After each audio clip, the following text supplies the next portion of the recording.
우리가 나라고 믿는 이 의식의 표면 아래에는 과연 무엇이 있을까요? 오늘 우리는 칼 융의 초기 저작 중 하나인 이 책을 통해 현대 심리학의 기틀을 마련했던 흥미로운 임상 기록들을 살펴볼 텐데요. 인간 정신의 가장 깊은 곳, 그 미지의 세계로 함께 들어가 보겠습니다. 이제 한 여성의 이야기를 들여다볼 텐데요. 그녀의 평범했던 현실이 어떻게 놀라운 방식으로 무너져 내렸는지에 대한 이야기입니다. 지금 보시는 이 한 문장이 앞으로 펼쳐질 이야기 속에서 그녀가 겪어야 했던 심리적 격변이 얼마나 강렬했는지를 암시하고 있죠. 이야기의 주인공은 40세의 부기원 이양입니다. 그녀의 삶은 겉으로 보기엔 지극히 평범했습니다. 하지만 어느 순간부터 내면에 오랫동안 쌓여왔던 압력이 터져나오듯 이상하고 이해할 수 없는 사건들이 일어나기 시작합니다. 이양은 어떤 사람이었냐면요. 당시 기준으로 보면 전문직 여성이었어요. 대기업에서 꽤 복잡한 회계 업무를 맡고 있었고요. 주변에서도 아주 성실하고 또 유능하다고 인정받는 그런 사람이었습니다. 겉으로 보기엔 참 밝고 친절한 사람이었지만 사실 속으로는 깊은 고립감을 느끼고 있었습니다. 주변 사람들이 자신을 제대로 이해해주지 못한다고 생각했던 거죠. 그런데 이런 내면의 감정들이 그냥 있었던 게 아니라 최근 몇 년간 겪은 여러 힘든 일들과 겹치면서 점점 더 그녀를 짓누르기 시작했습니다. 끊이지 않는 두통과 과도한 업무, 그리고 사랑하는 약혼자가 세상을 떠나는 끔찍한 비극까지 겪어야 했죠. 힘든 일은 이게 다가 아니었어요. 자기 일만으로도 버거웠을 텐데 오빠가 이혼하면서 그 뒷수습까지 다 그녀의 몫이 된 거죠. 아픈 오빠와 어린 조카를 돌봐야 하는 책임감까지. 정신적으로나 육체적으로나 정말 모든 에너지가 다 바닥나버린 상태였다고 할 수 있습니다. 그럼 무언가 잘못되고 있다는 첫 신호는 뭐였을까요? 아주 미묘하게 시작됐습니다. 마치 내 생각과 행동이 따로 노는 것 같은 그런 기묘한 느낌이었죠. 예를 들면 이런 겁니다. 한창 일하고 있는데 갑자기 머릿속에 그냥 하얘지는 거예요. 생각이 딱 멈춰버리는 거죠. 근데 정말 이상한 건 머리는 멈췄는데 손은 계속 움직이고 있었다는 거예요. 그것도 아주 정확하게 기계처럼 장부를 기입하고 계산을 맞추면서요. 의식과 몸이 완전히 분리된 듯한 경험이었죠. 이런 일은 길을 걸을 때도 마찬가지였습니다. 정신을 차리고 보면 전혀 엉뚱한 곳에 와 있는 일이 잦아졌어요. 이렇게 몸과 마음이 모두 지쳐 있었기 때문에 그녀는 잠시 쉬려고 친구 집에 가게 됩니다. 하지만 이 휴식의 시간이 그녀 안에 아주 깊이 잠자고 있던 무언가를 깨우는 계기가 될 줄은 아무도 몰랐습니다. 9월 15일 저녁이었어요. 친구와 오랜만에 만나서 와인 한 병을 마셨는데 이게 평소 그녀의 습관과는 좀 다른 행동이었죠. 그리고 근처 묘지로 산책을 나갔는데 여기서부터 이상한 일이 벌어집니다. 갑자기 이 양이 무덤에 있는 꽃을 마구 찢고 손으로 땅을 핥히기 시작하는 거예요. 평소에 온화하고 친절했던 그녀 모습과는 정말 상상도 할 수 없는 그런 파괴적인 행동이었죠. 그리고 가장 중요한 건 다음 날 아침에 이 양은 어젯밤 일을 전혀 기억하지 못했다는 겁니다. 마치 필름이 끊긴 것처럼요. 그 시간 동안의 기억이 그냥 통째로 사라져버린 거죠. 이 묘지에서의 사건을 기점으로 그녀의 상태는 빠르게 나빠집니다. 결국 병원으로 가게 되는데 그 길을 가던 소년 3명을 보더니 아주 섬뜩한 말을 해요. 묘지에서 시작됐던 그 죽음이라는 불길한 주제가 이제는 환각의 형태로 그녀의 의식을 완전히 장악하기 시작한 겁니다. 병원에 입원했다고 해서 이상행동이 멈춘 건 아니었습니다. 오히려 새로운 형태로 나타나기 시작했죠. 바로 야간 발작이었습니다. 밤이 되면 마치 그녀 안에 또 다른 누군가가 깨어나는 것만 같았어요. 이 발작에는 몇 가지 뚜렷한 패턴이 있었습니다. 우선 시간이 거의 정해져 있었어요. 주로 밤 12시에서 새벽 1시 사이였죠. 그리고 또 한 가지 흥미로운 점은 이 발작이 그녀의 월경 주기와 겹치는 경우가 많았다는 겁니다. 이건 그녀의 심리 상태가 단순히 정신적인 문제뿐만 아니라 어떤 신체적인 변화와도 관련이 있을 수 있다는 걸 보여주는 부분이죠. 어느 날 밤 발작 중에는 이런 일도 있었습니다. 그녀가 침대에서 벌떡 일어나더니 허공을 보고 말을 거는 거예요. 마치 눈앞에 정말 누군가 있는 것처럼요. 죽은 사람들을 자기 방으로 정중하게 초대하는 듯한 그런 말을 했는데 그 모습을 지켜보는 사람 입장에서는 정말 오싹했겠죠. 그리고 이번에도 마찬가지였습니다. 아침이 되면 밤사이 있었던 그 모든 소동에 대해 전혀 기억을 못하는 거예요. 평소의 이양, 그러니까 우리가 아는 그 의식은 밤 동안에 일어난 일들로부터 완벽하게 분리되어 있었던 거죠. 자, 이렇게 복잡한 행동을 해놓고도 아무것도 기억하지 못한다. 이게 대체 뭘 의미하는 걸까요? 이건 우리가 보통 나는 하나라고 생각하는 그 통일된 의식이라는 개념에 아주 큰 질문을 던지는 현상입니다. 이런 상태를 몽유병이라고 부르기도 합니다. 하지만 이건 우리가 흔히 생각하는 그냥 잠결에 좀 걷는 그런 수준이 아니에요. 핵심은 부분적 각성이라는 겁니다. 그러니까 주된 의식은 깊이 잠들어 있는데 정신의 어떤 다른 일부가 깨어나서 독립적으로 활동하는 상태인 거죠. 이걸 좀 더 쉽게 말하면 마치 내 안에 또 다른 내가 있는 것과 같아요. 이 또 다른 나는 자기만의 생각도 있고 의지도 있고 심지어는 별도의 기억까지 가지고 활동하는 거예요. 그런데 정작 원래 나는 그 존재를 전혀 알아차리지 못하는 거죠. 이런 개념은 당시 심리학계에 정말 큰 충격을 주었습니다. 사실 이양의 사례가 아주 특별하거나 유일한 건 아니었습니다. 이 책을 보면 비슷한 경우들이 더 나오는데요. 예를 들어 네프라는 32살 남성의 사례가 있어요. 이 사람은 열병을 앓고 나서 몇 달 동안의 기억을 싹 잃어버렸는데 그 사이에 자기가 어떻게 호주에서 취리히까지 왔는지조차 기억을 못했죠. 또 알베르 X라는 12살 소년의 이야기도 나옵니다. 이 아이는 주기적으로 발작이 오면 글 읽는 법, 쓰는 법, 심지어 말하는 법까지 다 잊어버렸다고 해요. 이런 사례들은 이양이 겪었던 일이 더 큰 현상의 일부라는 걸 보여줍니다.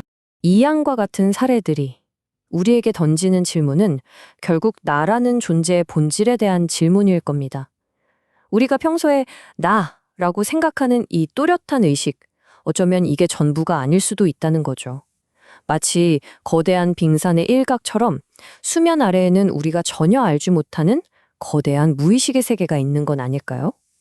어쩌면 정말로 우리 모두의 안에는 우리가 아직 만나지 못한 또 다른 내가 살고 있는지도 모릅니다. 칼 용이 그의 초기 정신의학 저작에서 남긴 기록들을 함께 살펴보려고 합니다. 인간 정신의 가장 깊고도 어쩌면 가장 불가사의한 영역을 탐험했던 기록들이죠. 융이 직접 관찰하고 분석했던 이 사례들은요, 우리가 흔히 생각하는 의식과 무의식, 또 현실과 환상의 경계가 과연 어디에 있는가 하는 질문을 던지게 만듭니다. 우리가 안다고 믿었던 정신의 세계를 완전히 새로운 시각으로 보게 될 겁니다. 그녀는 꽃을 찢고 무덤을 핥히기 시작했다. 나중에 이 일에 대해 전혀 기억하지 못했다. 바로 이 설명할 수 없는 한 문장에서 우리의 이야기는 시작됩니다. 이 기이한 행동은요, 한 개인의 정신세계 깊은 곳에서 대체 어떤 일이 벌어지고 있었는지, 그리고 그것이 어떻게 바깥으로 드러나게 되었는지를 보여주는 아주 중요한 단서가 되거든요. 자, 첫 번째 사례는요, 40살의 회계원 이양의 이야기입니다. 겉보기에는 정말 평범하고 존경받을 만한 삶을 살던 한 여성이었는데요. 어떻게 상상조차 할 수 없었던 기이하고 혼란스러운 사건의 중심에 서게 되었는지 그 과정을 함께 따라가 보겠습니다. 이양은 겉으로 보기에는 책임감과 배려심이 넘치는 그야말로 모범적인 사람이었습니다. 형편이 넉넉지 않은 부모님은 물론이고 심지어 잘 모르는 사람들에게까지 많은 것을 베풀었고요. 직장에서는 아주 성실한 회계원으로 일했습니다. 하지만 그녀의 마음속은 늘 깊은 불행감, 그리고 세상이 나를 알아주지 않는다는 고립감으로 가득 차 있었습니다. 그녀의 정신이 한계에 다다르기 전에 그녀의 삶은 이미 감당하기 힘든 무게에 짓눌려 있었습니다. 약혼자가 갑작스럽게 세상을 떠난 것을 시작으로 불행은 꼬리에 꼬리를 물었죠. 자신도 심각한 병을 앓았고 가족에게 위기가 닥쳤고 그 모든 것을 혼자서 짊어져야만 하는 과도한 책임감에 시달렸습니다. 이 모든 압박이 정말이지 숨 쉴 틈도 없이 연쇄적으로 그녀를 덮쳤던 겁니다. 의식의 표면 아래에서 무언가 균열이 가고 있다는 신호들이 서서히 나타나기 시작했습니다. 일하는 도중에 갑자기 생각이 뚝 멈춰버린다거나 정신을 차리고 보면 전혀 엉뚱한 거리에 서 있는 일이 잦아졌죠. 심한 두통도 계속되었고요. 그런데 여기서 정말 놀라운 점은 이 모든 혼란 속에서도 그녀가 관리하던 회계장부에는 단 하나의 실수도 없었다는 사실입니다. 그녀의 의식적인 자아는 무너지고 있었지만 자동적으로 업무를 수행하는 능력은 완벽하게 작동하고 있었던 거죠. 이런 압박감은 결국 그녀를 정신병원으로 이끄는 일련의 기이한 사건들로 폭발하게 됩니다.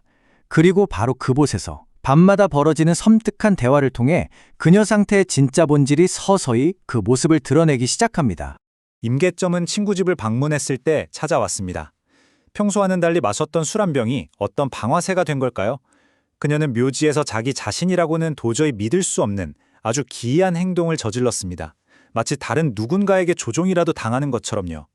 그리고 다음 날 그녀에게 남은 건 그 행동에 대한 완전한 기억 상실 뿐이었습니다. 그녀의 조각난 정신 상태는 정신병원으로 가는 길에도 계속되었습니다. 현실과 환각이 뒤섞여 버린 거죠. 길에서 마주친 평범한 소년들이 그녀의 눈에는 자신이 방금 무덤에서 파낸 시신으로 보였습니다. 현실을 인식하는 감각 자체가 완전히 왜곡되기 시작한 겁니다. 정신병원에서 매일 밤 12시에서 1시 사이가 되면 그녀는 보이지 않는 방문객들에게 말을 걸기 시작했습니다.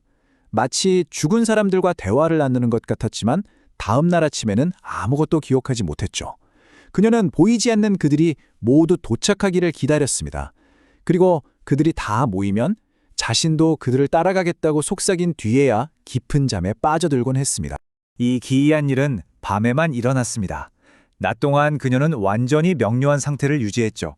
하지만 그렇다고 해서 완전히 괜찮았던 건 아닙니다. 깨어있는 상태에서도 생생하고 충격적인 환상이 그녀를 덮치곤 했으니까요. 응접실을 가득 메운 해골들을 보면서 이성적으로는 그것이 불가능하다는 걸 알았지만 그녀의 감각은 그것이 진짜라고 비명을 지르고 있었습니다. 이성과 감각의 끔찍한 분리를 경험한 것이죠. 이런 증상들을 마주했을 때 우리가 내릴 수 있는 가장 명백한 결론은 아마도 그녀가 광기에 빠졌다는 것일 겁니다. 그렇지 않을까요? 하지만 융은 다른 설명을 제시했습니다. 이건 우리가 흔히 생각하는 그런 광기가 아니라 의식이 부분적으로만 깨어있는 부분각성이라는 아주 구체적인 현상에 뿌리를 둔 것이라고 보았죠. 융의 진단은 이양의 상태를 현실과의 완전한 단절이 아닌 체계적인 부분적 각성 상태로 다시 바라보게 합니다. 이게 정확히 무엇을 의미하는 건지 조금 더 자세히 들여다보겠습니다. 여기서 가장 중요한 개념은 바로 몽유병입니다. 썸näm블리즘이라고 하죠. 융에게 몽유병은 우리가 할미 생각하듯 단순히 잠결에 걷는 행위가 아니었습니다. 정신의 특정 부분, 예를 들어 행동을 관장하는 부분은 깨어서 활동하는데 기억을 담당하고 또 나라고 인식하는 자아의 부분은 깊이 잠들어 있는 상태를 의미합니다. 바로 이것이 이양이 그렇게 복잡한 행동을 하면서도 전혀 기억하지 못했던 이유입니다. 의식의 한 부분이 꺼져 있었기 때문이죠. 이걸 좀 더 쉽게 이해하기 위해서 우리의 의식을 여러 개의 방에 있는 집이라고 한번 상상해보죠. 우리가 깨어있는 상태는 거실, 침실, 서재, 모든 방에 불이 켜져 있는 것과 같습니다. 우리는 집 전체를 인식하고 통제할 수 있죠. 하지만 몽유병적 상태는요, 운동을 담당하는 방과 언어를 담당하는 방에는 불이 켜져 있는데 기억을 저장하고 나를 인식하는 서재의 불은 꺼져 있는 것과 같아요. 그래서 몸은 움직이고 말도 할 수 있지만 서재에서는 아무것도 기록되지 않는 겁니다. 용은 이양의 사례가 아주 특별하거나 유일무이한 것이 아니라고 지적합니다. 그는 비슷한 종류의 아주 깊고 선택적인 기억 상실 상태를 기술한 다른 의학 기록들을 인용하면서 이것이 이미 알려진 심리학적 현상이라는 걸 보여줍니다. 여행 전체를 기억 못하는 신사부터 자신이 배운 모든 지식을 잊어버리는 소년까지 이 사례들은 의식의 특정 부분만이 마치 스위치를 끄듯 선택적으로 차단될 수 있다는 걸 증명하고 있습니다. 자, 이렇게 부분적인 의식 상태, 즉 몽유병에 대해 알아보았는데요. 이제 이 개념을 한 단계 더 나아가게 만드는 사례를 살펴보겠습니다. 15살 소녀 SW가 영매가 되는 과정은 의식의 분열이 얼마나 더 복잡하고 놀라운 형태로 나타날 수 있는지를 우리에게 보여줍니다. SW는 겉보기에는 정말 평범한 청소년입니다. 학교 성적도 그저 그렇고 내성적인 성격에 혼자 공상에 잠기는 걸 좋아하죠.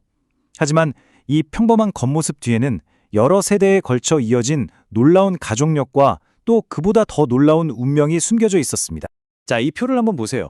그녀의 가게에 믿을 수 없을 정도로 심령적이거나 심리적인 현상들이 아주 빽빽하게 들어차 있는 걸 볼 수 있습니다. 할아버지의 환시, 할머니의 예언적 발작, 아버지와 삼촌들의 예지력까지. 융의 관점에서 이건 단순한 우연이 아닙니다. 여러 세대에 걸쳐서 어떤 특정한 심리적 경향, 즉 강력한 유전적 소인이 전달되고 있다는 걸 보여주는 거죠. 그녀는 말 그대로 그런 현상들이 일상인 환경에서 태어나고 자란 셈입니다.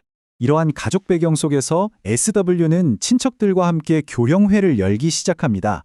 그리고 얼마 지나지 않아 그녀를 통해 각기 다른 인격체들이 나타나서 말을 하기 시작하면서 한 소녀의 정신 안에서 아주 흥미로운 진화가 일어나게 됩니다. 그녀가 영매로 발전하는 과정은 갑자기 일어난 게 아니었어요. 뚜렷한 단계를 거쳤죠. 처음에는 단순히 돌아가신 친척의 목소리를 흉내내는 것에서 시작해서 점차 그에 맞는 몸짓이 더해졌습니다.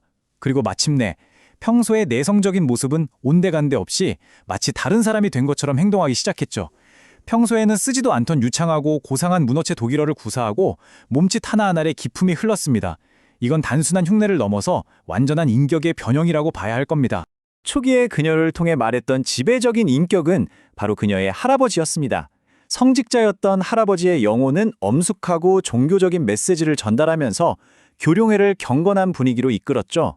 그런데 그 후에 완전히 다른 존재가 나타납니다. 울리히 폰 게르벤슈타인이라는 인물인데요. 그는 할아버지와는 정반대였습니다. 세속적이고 매력적이고 아주 피상적인 인물이었죠. 그리고 점차 교령회를 지배하게 됩니다.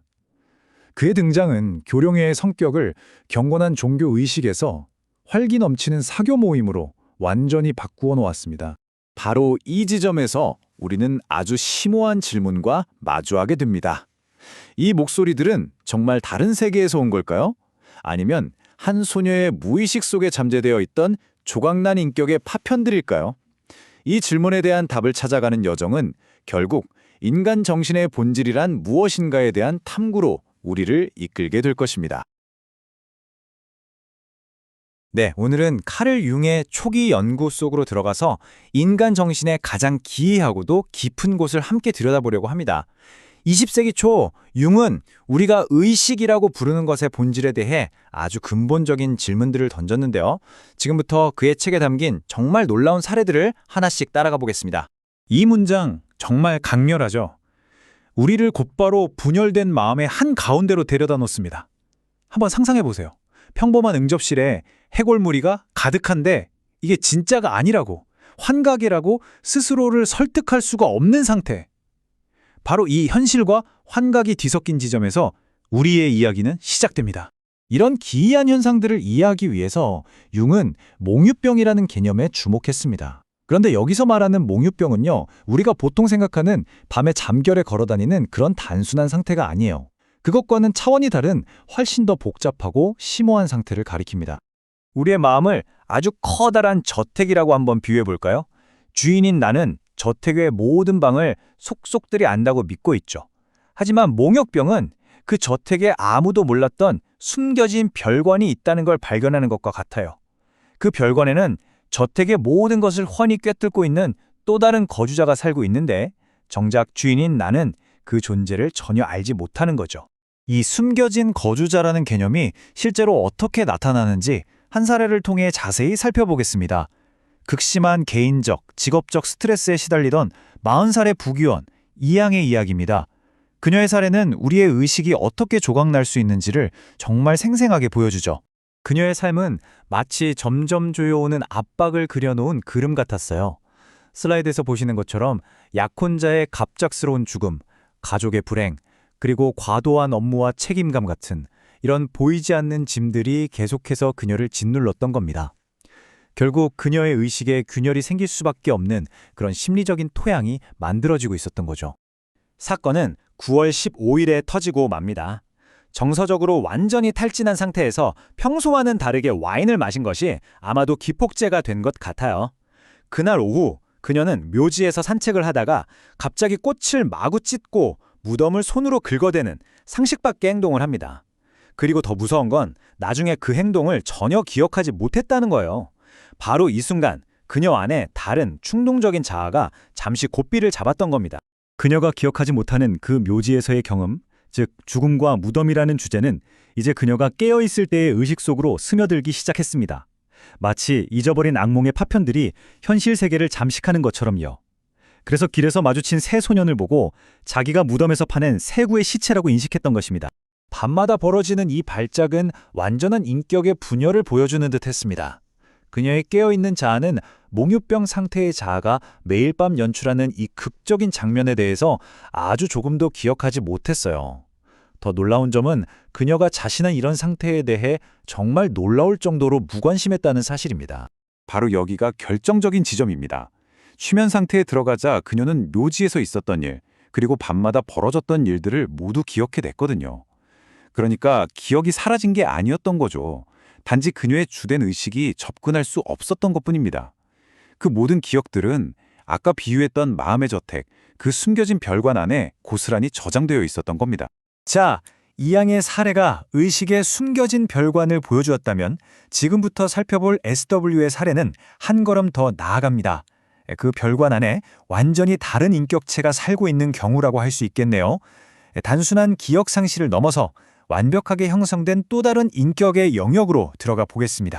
SY의 사례를 제대로 이해하려면 먼저 그녀의 가족력을 봐야 합니다. 융이 아주 꼼꼼하게 기록한 이 가계도를 보면 정말 놀라울 정도예요. 여러 세대에 걸쳐서 환영을 보거나 예언적인 몽유병 상태에 빠지는 사람들이 계속 나타납니다. 마치 변경된 의식 상태에 대한 강력한 유전적 소인이 대물림되는 것처럼 보이죠. 어쩌면 SW는 이런 현상을 겪을 준비가 된 마음을 태어날 때부터 물려받은 셈일지도 모릅니다. 이런 유전적인 소인에 더해서 그녀가 처한 불행한 가정 환경은 그야말로 불에 기름을 부은 격이었습니다.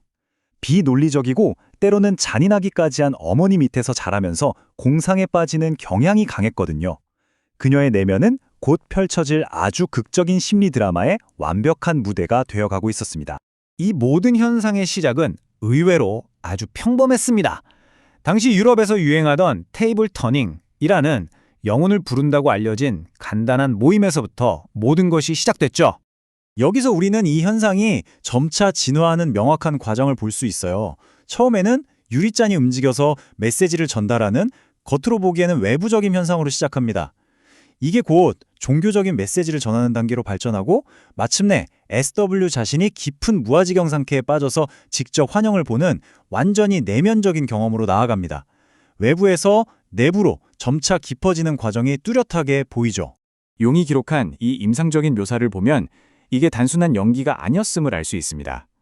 얼굴이 창백해지고 맥박이 약해지는 등 그녀의 몸 전체가 이 심리적인 변화에 실제로 반응하고 있었던 거죠. 이것은 그녀가 정말로 깊고 변경된 의식 상태에 들어갔다는 명백한 증거입니다. 하지만 곧 돌아가신 할아버지의 엄숙한 목소리만 들리는 게 아니었습니다. 전혀 다른 목소리들이 등장하기 시작했고 모임의 성격은 아주 급격하게 변하기 시작했어요. 여기서 정말로 놀라운 일이 벌어집니다. 엄숙한 할아버지와는 정반대인 아주 유쾌하고 장난기 많은 울리히 폰 게르벤슈타인이라는 인격이 등장한 거예요. 그런데 가장 놀라운 점은 그가 SW는 전혀 구사할 수 없는 특정 지역의 억양이 섞인 아주 유창한 표준 독일어를 사용했다는 사실입니다. 이것은 그녀 안에 뚜렷하게 구분되는 제2의 인격이 자라났다는 명백한 증거라고 할 수 있죠. 이 세부사항은 정말 흥미롭습니다. 그녀의 잠재의식은 그냥 새로운 인격을 만들어낸 게 아니었어요. SW의 집에 자주 드나들던 한 신사를 아주 면밀히 관찰하고 그 말투와 억양을 흡수해서 그녀의 의식적인 인식 없이 완벽하게 복제해낸 것입니다. 그녀의 무의식은 그녀 자신이 아는 것보다 훨씬 더 많은 것을 알고 있었던 거죠. 이 모든 현상들은 융의 탐구의 가장 핵심에 있는 아주 심오한 질문으로 우리를 이끌어갑니다. 그렇다면 대체 이 몽유병 상태에서 나타나는 자아들의 정체는 무엇일까요? 정말로 죽은 사람의 영혼이 깃든 걸까요? 아니면 그저 아주 정교하게 짜인 연극일까요? 혹은 그 둘 다 아닌 완전히 다른 것. 그러니까 한 사람의 자아가 여러 조각으로 나뉜 파편들일까요? 융의 분석을 따라가 보면 의식이 여러 겹의 층으로 이루어져 있다는 걸 알게 됩니다. 숨겨진 자아가 하나가 아니었던 거예요. SW의 안에는 각기 다른 기억과 정보에 접근할 수 있는 여러 존재 상태가 함께 있었던 거죠. 심지어 그들은 자신들이 모르는 게 있으면 이베네스에게 물어보세요 라고 말하면서 자신들보다 더 상위에 있는 또 다른 자아의 존재를 암시하기까지 했습니다. 결론적으로 그들은 외부에서 온 영혼이 아니었습니다. 그들은 SW 자신의 마음과 경험이라는 원재료로 만들어진 존재들이었죠. 융은 이것을 자율적인 심리적 복합체라고 불렀습니다. 쉽게 말해 주된 자아에서 분리되어 나와서 마치 독립된 생명체처럼 자신만의 삶을 살아가는 마음의 조각들이었던 겁니다. 융의 초기 연구는 우리에게 이 조금은 불안한 가능성을 마주하게 합니다. 만약 우리 안에 우리가 전혀 알지 못하는 또 다른 의식이 존재할 수 있다면 우리가 나라고 굳게 믿고 있는 이 자아의 통일성은 과연 무엇일까요? 어쩌면 우리는 저택의 한 부분만을 아는 주인일 뿐이고 그 저택에 숨겨진 방들 안에서는 또 다른 삶, 또 다른 자아들이 지금 이 순간에도 조용히 펼쳐지고 있는지도 모릅니다. 심리학이라는 학문이 막 태동하던 시기, 아주 놀라운 한 사례가 기록됩니다. 이 책에 담긴 이야기를 통해 우리 마음이라는 경이로운 극장 속으로 함께 들어가 보려고 합니다. 네, 바로 이 모습입니다. 한 젊은 여성이 무언가 비범하고 강력한 힘에 사로잡힌 듯한 상태 있죠. 평소에 자기 자신을 완전히 넘어선 마치 다른 존재가 된 것 같은 그런 모습입니다. 이 믿기 힘든 현상을 이해하려면 먼저 이 모든 미스터리의 한가운데에 서 있는 인물부터 알아봐야겠죠. 그녀는 SW라는 이니셜로 알려진 당시 나이 15살 반의 소녀였습니다. 평상시에 SW는 우리가 앞으로 보게 될 그 극적인 모습의 아주 작은 힌트조차 찾아볼 수 없는 아이였습니다. 뭐랄까, 그냥 수줍음 많고 지적인 능력도 평범하고 종종 딴 생각에 빠져 있는 그런 장인 집안의 평범한 딸이었죠. 하지만 이 책은 첫 번째 단서를 그녀의 가족력에서 찾습니다. SW의 가계도를 들여다보면 좀 특이해요. 친할아버지는 깨어있을 때 환각을 보셨고 할머니는 사흘 동안 무아지경에 빠진 적도 있었죠. 그뿐만이 아닙니다. 아버지와 삼촌들도 소위 제2의 시력을 가졌다고 알려졌고 어머니와 여동생 역시 심리적으로 불안정한 면이 있었어요.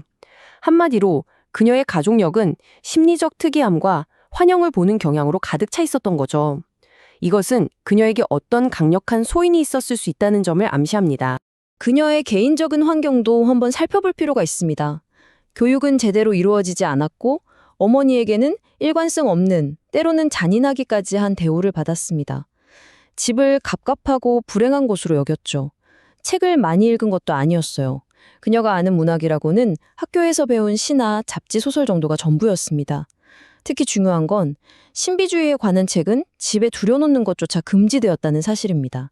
그러니까 그녀의 환경은 지적이나 신비주의적 자극이 전혀 없는, 오히려 정서적 고통과 교육적 방치가 가득한 곳이었다는 거죠. 이 점이 앞으로 펼쳐질 이야기에서 아주 중요한 열쇠가 됩니다. 이 모든 일의 시작은 사실 아주 사소했습니다. 가족과 친구들이 모여서 하던 테이블 터닝, 그러니까 테이블을 움직여 영혼과 대화한다는 일종의 놀이였죠. 하지만 이 순진한 시작은 아주 빠르게 훨씬 더 복잡하고 기이한 현상으로 발전해 나갔습니다. 이 책은 그 변화 과정을 아주 명확하게 기록하고 있어요. 처음에는 컵을 움직여서 돌아가신 할아버지의 메시지를 맞추는 자동 기술 단계로 시작합니다. 그러다가 곧 얼굴이 창백해지고 숨도 거의 쉬지 않는 깊은 트랜스 상태, 즉 무아지경에 빠지게 되죠. 그 다음엔 속삭임이 시작되더니 점차 완전히 다른 사람의 목소리로 죽은 친척들의 말을 전하기 시작해요. 그리고 마침내 말에 몸짓이 더해지면서 하나의 완전한 연극 무대가 펼쳐지게 된 겁니다. 무의식이라는 극장에서 상연되는 아주 특별한 연극이었죠. 깨어있을 때의 SW와 트랜스 상태의 SW는 정말이지 같은 사람이라고 믿기 어려울 정도로 달랐습니다. 평소에는 수줍고 당황하던 소녀가 트랜스 상태에서는 자신감 넘치는 태도로 변했고요. 스위스 지방 사투리를 쓰던 아이가 완벽하고 문학적인 표준 독일어를 구사했습니다. 행동은 단순하고 주저하는 모습에서 고상한 우아함이 느껴지는 움직임으로, 평범한 지능은 청중을 압도하는 웅변으로 바뀌었죠. 그 차이는 정말이지 절대적이었습니다. 그리고 곧 그저 목소리만 들리던 것들이 각자 자신만의 뚜렷한 기억과 말투, 버릇을 가진 구체적인 인격들로 나타나기 시작했습니다.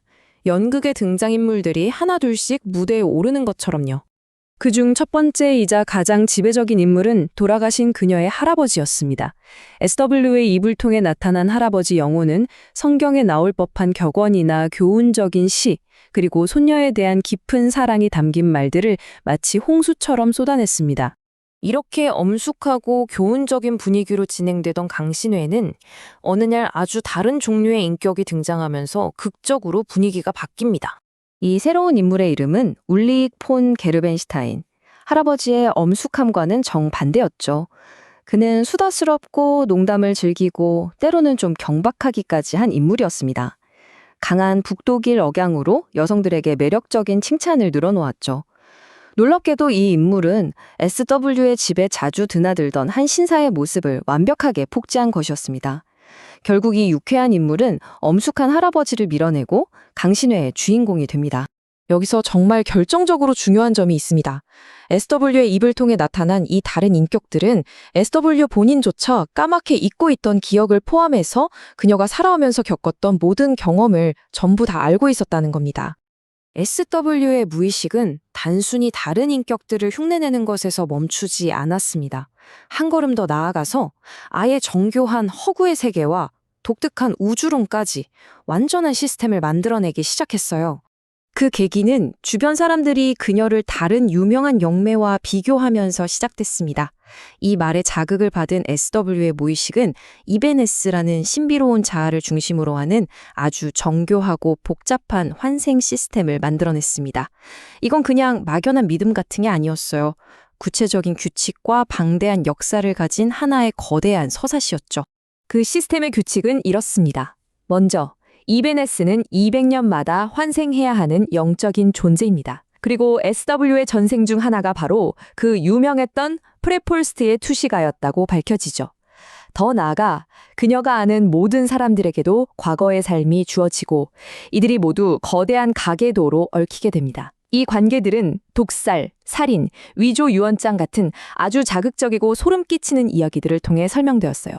마치 한 편의 장편 드라마를 즉석에서 지어내는 것처럼 그녀는 놀라울 정도의 자신감으로 이 모든 이야기를 풀어냈습니다. 그 안에는 분명 그녀가 무심코 엿들었을 법한 사소한 현실의 조각들이 교묘하게 엮여 있었죠. 하지만 정말 당혹스러운 건 그 다음이었습니다. 과학 교육을 전혀 받지 않았고 관련 토론을 그냥 건성으로 들었을 뿐인 소녀가 어떻게 완전하고 복잡한 신비 과학 체계라는 걸 창조해낼 수 있었을까요? 그녀가 제시한 시스템은 이렇습니다. 우주 중심에는 제1의 힘이 있고 그 주변을 7개의 내적 힘의 원이 감싸고 있습니다. 그리고 힘과 물질 사이에는 3개의 미지의 원이, 그 바깥에는 다시 7개의 물질의 원이 존재한다는 거죠. 심지어 이 모든 체계를 상세한 그림으로 그려내기까지 했습니다. 마치 고대 영지주의 철학이나 천문학의 행성도를 떠올리게 하는 그런 복잡한 우주론이었어요. 물론 이 모든 건 영혼들이 알려준 거라고 주장했죠. 자, 이제 이 책은 이런 놀라운 현상들을 그저 묘사하는 것에서 넘어서 그 원인을 분석하기 시작합니다. 겉보기에는 초자연적으로 보이는 이 모든 창조물들에 대한 심리학적인 설명을 찾아 나서는 거죠. 결국 이 사례의 핵심 수수께끼는 바로 이겁니다. 제대로 교육도 받지 못한 이 소녀가 어떻게 이렇게까지 복잡한 시스템과 언어, 그리고 새로운 인격들을 창조해낼 수 있었을까? 그녀가 의식적으로 알고 있는 지식과 몽유 상태에서 쏟아내는 창작물 사이의 이 엄청난 간극을 어떻게 설명해야 할까요? 이 책이 제시하는 열쇠는 바로 잠재 기억이라는 개념입니다. 영어로는 크립톰네시아라고 하는데요. 이건 우리가 무언가를 기억하지만 그것을 기억하고 있다는 사실 자체는 잊어버린 상태를 말합니다. 그래서 잊혔던 기억이 어느 날 불쑥 떠오를 때 마치 완전히 새롭고 독창적인 생각, 어떤 영감이나 계시처럼 느껴지는 현상이죠.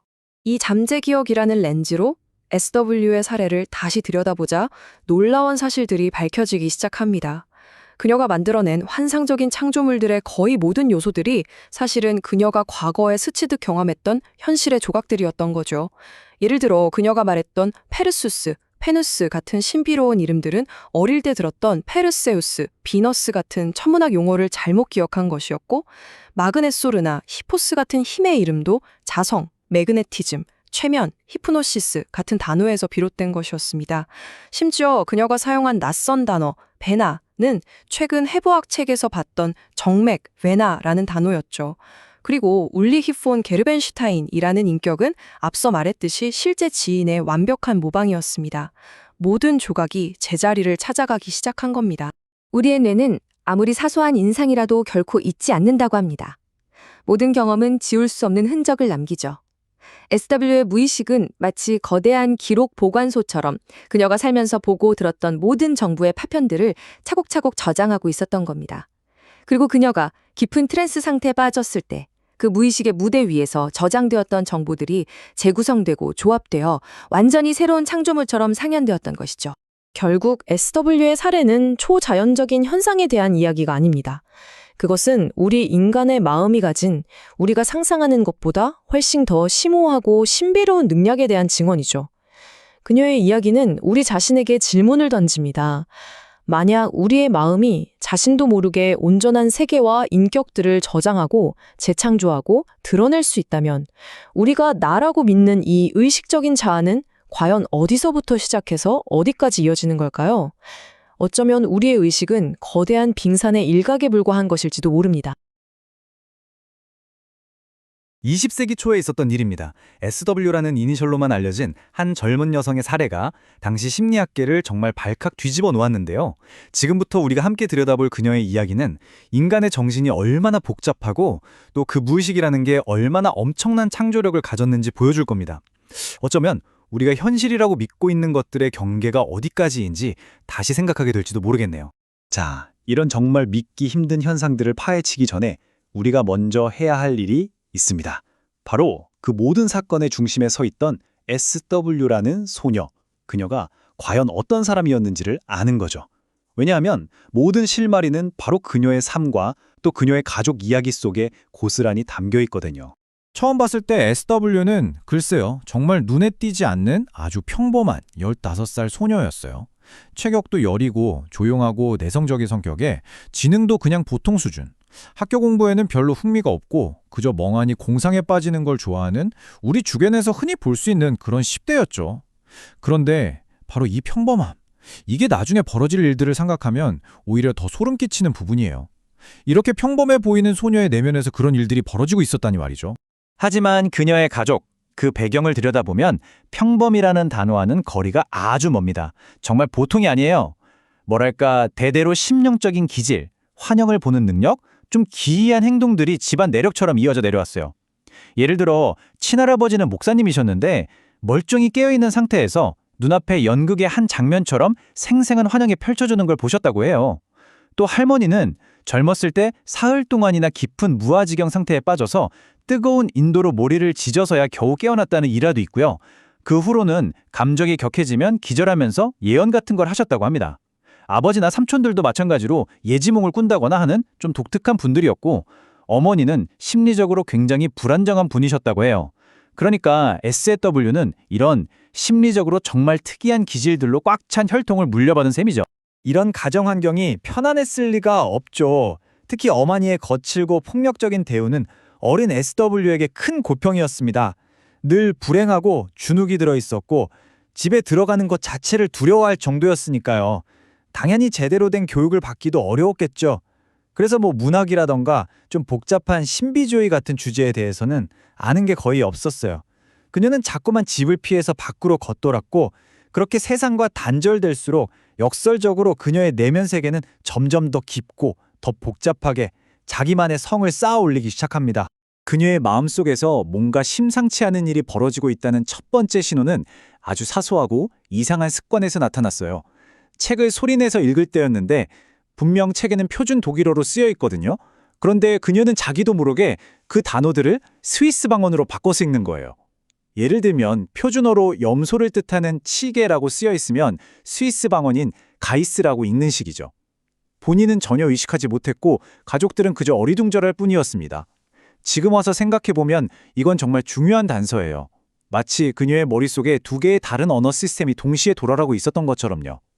훗날 나타날 그 놀라운 현상들의 아주 작은 전조였던 셈입니다. 그렇게 안으로만 꾹꾹 눌러담고 있던 심리적인 긴장감, 이게 결국 터져나올 통로를 찾게 됩니다. 그게 바로 당시 유행하던 테이블 터닝, 그러니까 테이블을 움직여서 영혼과 대화한다는 일종의 강령회였어요. 친구들하고 그냥 재미삼아 호기심에 시작했던 이 놀이가 그녀 내면에 잠자고 있던 거대한 무언가를 깨우는 열쇠가 될 거라고는 그땐 아무도 상상하지 못했죠. 하는 방법은 아주 간단했어요. 알파벳 글자들이 쭉 둘러진 원 안에 유리잔을 뒤집어 놓고 SW가 그 위에 손가락 2개를 살짝 얹는 겁니다. 그러면 잔이 스르르 움직이면서 글자들을 가리키고 그게 하나의 메시지가 되는 거죠. 처음에는 돌아가신 할아버지의 영혼이 나타나서 소통을 하는 것 같았어요. 그런데 얼마 지나지 않아서 상황이 완전히 바뀝니다. 단순히 유리잔만 움직이는 게 아니라 SW 자신이 깊은 트란스 상태, 그러니까 무아지경에 빠져들기 시작한 거예요. 얼굴은 새하얗게 질리고 몸은 소파에 축 늘어져 미동도 없고 숨소리조차 거의 들리지 않을 정도로 깊은 잠에 빠진 듯한 상태가 된 거죠. 그리고 바로 그 트랜스 상태에서 믿을 수 없는 일이 벌어집니다. 완전히 다른 사람이 나타난 거예요. 평소 우리가 알던 그 수줍고 말 한마디 제대로 못하던 SW가 아니었어요. 그 어색하고 불안해하던 태도는 어디 가고 아주 자신감 넘치고 당당한 모습이었죠. 더 놀란 건 언어였어요. 평소엔 서툴렀던 표준 독일어를 아주 유창하고 문학적인 표현까지 써가면서 구사하는 겁니다. 몸짓 하나하나도 어찌나 고상하고 우아한지 마치 잘 훈련된 연극 배우가 완벽하게 다른 역할을 연기하는 것 같았어요. 이건 그냥 기분이 좀 다르다진 수준이 아니라 아예 다른 존재가 된 것 같았습니다. 처음에 트랜스 상태에서 나타난 환영이나 메시지들은 주로 영적인 내용들이었어요. 분위기도 아주 엄숙했고요.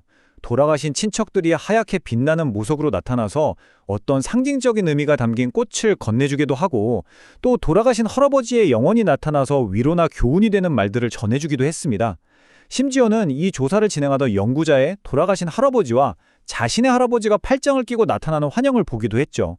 그러니까 처음에는 이렇게 개인적인 슬픔을 위로해주고 종교적인 가르침을 주는 비교적 평화로운 소통이 대부분이었습니다. 하지만 그 평화는 그리 오래가지 않았습니다. 어느 순간부터 그 엄숙했던 할아버지의 목소리 대신 정말 각양각색의 성격과 목적을 가진 다양한 인물들이 등장하기 시작해요. SW의 무의식이 마치 하나의 거대한 극장이라도 된 것처럼 아주 다채로운 배역들을 차례차례 무대 위로 올려보내기 시작한 거죠. 그 첫 번째 인격은 바로 할아버지였습니다. 이 현상의 가장 초기 단계를 대표하는 인물이죠. 아주 엄숙하고 위엄있고 지혜로운 그런 모습이었어요. 성경 구절을 인용하면서 교훈적인 이야기들을 끝없이 늘어놓았죠.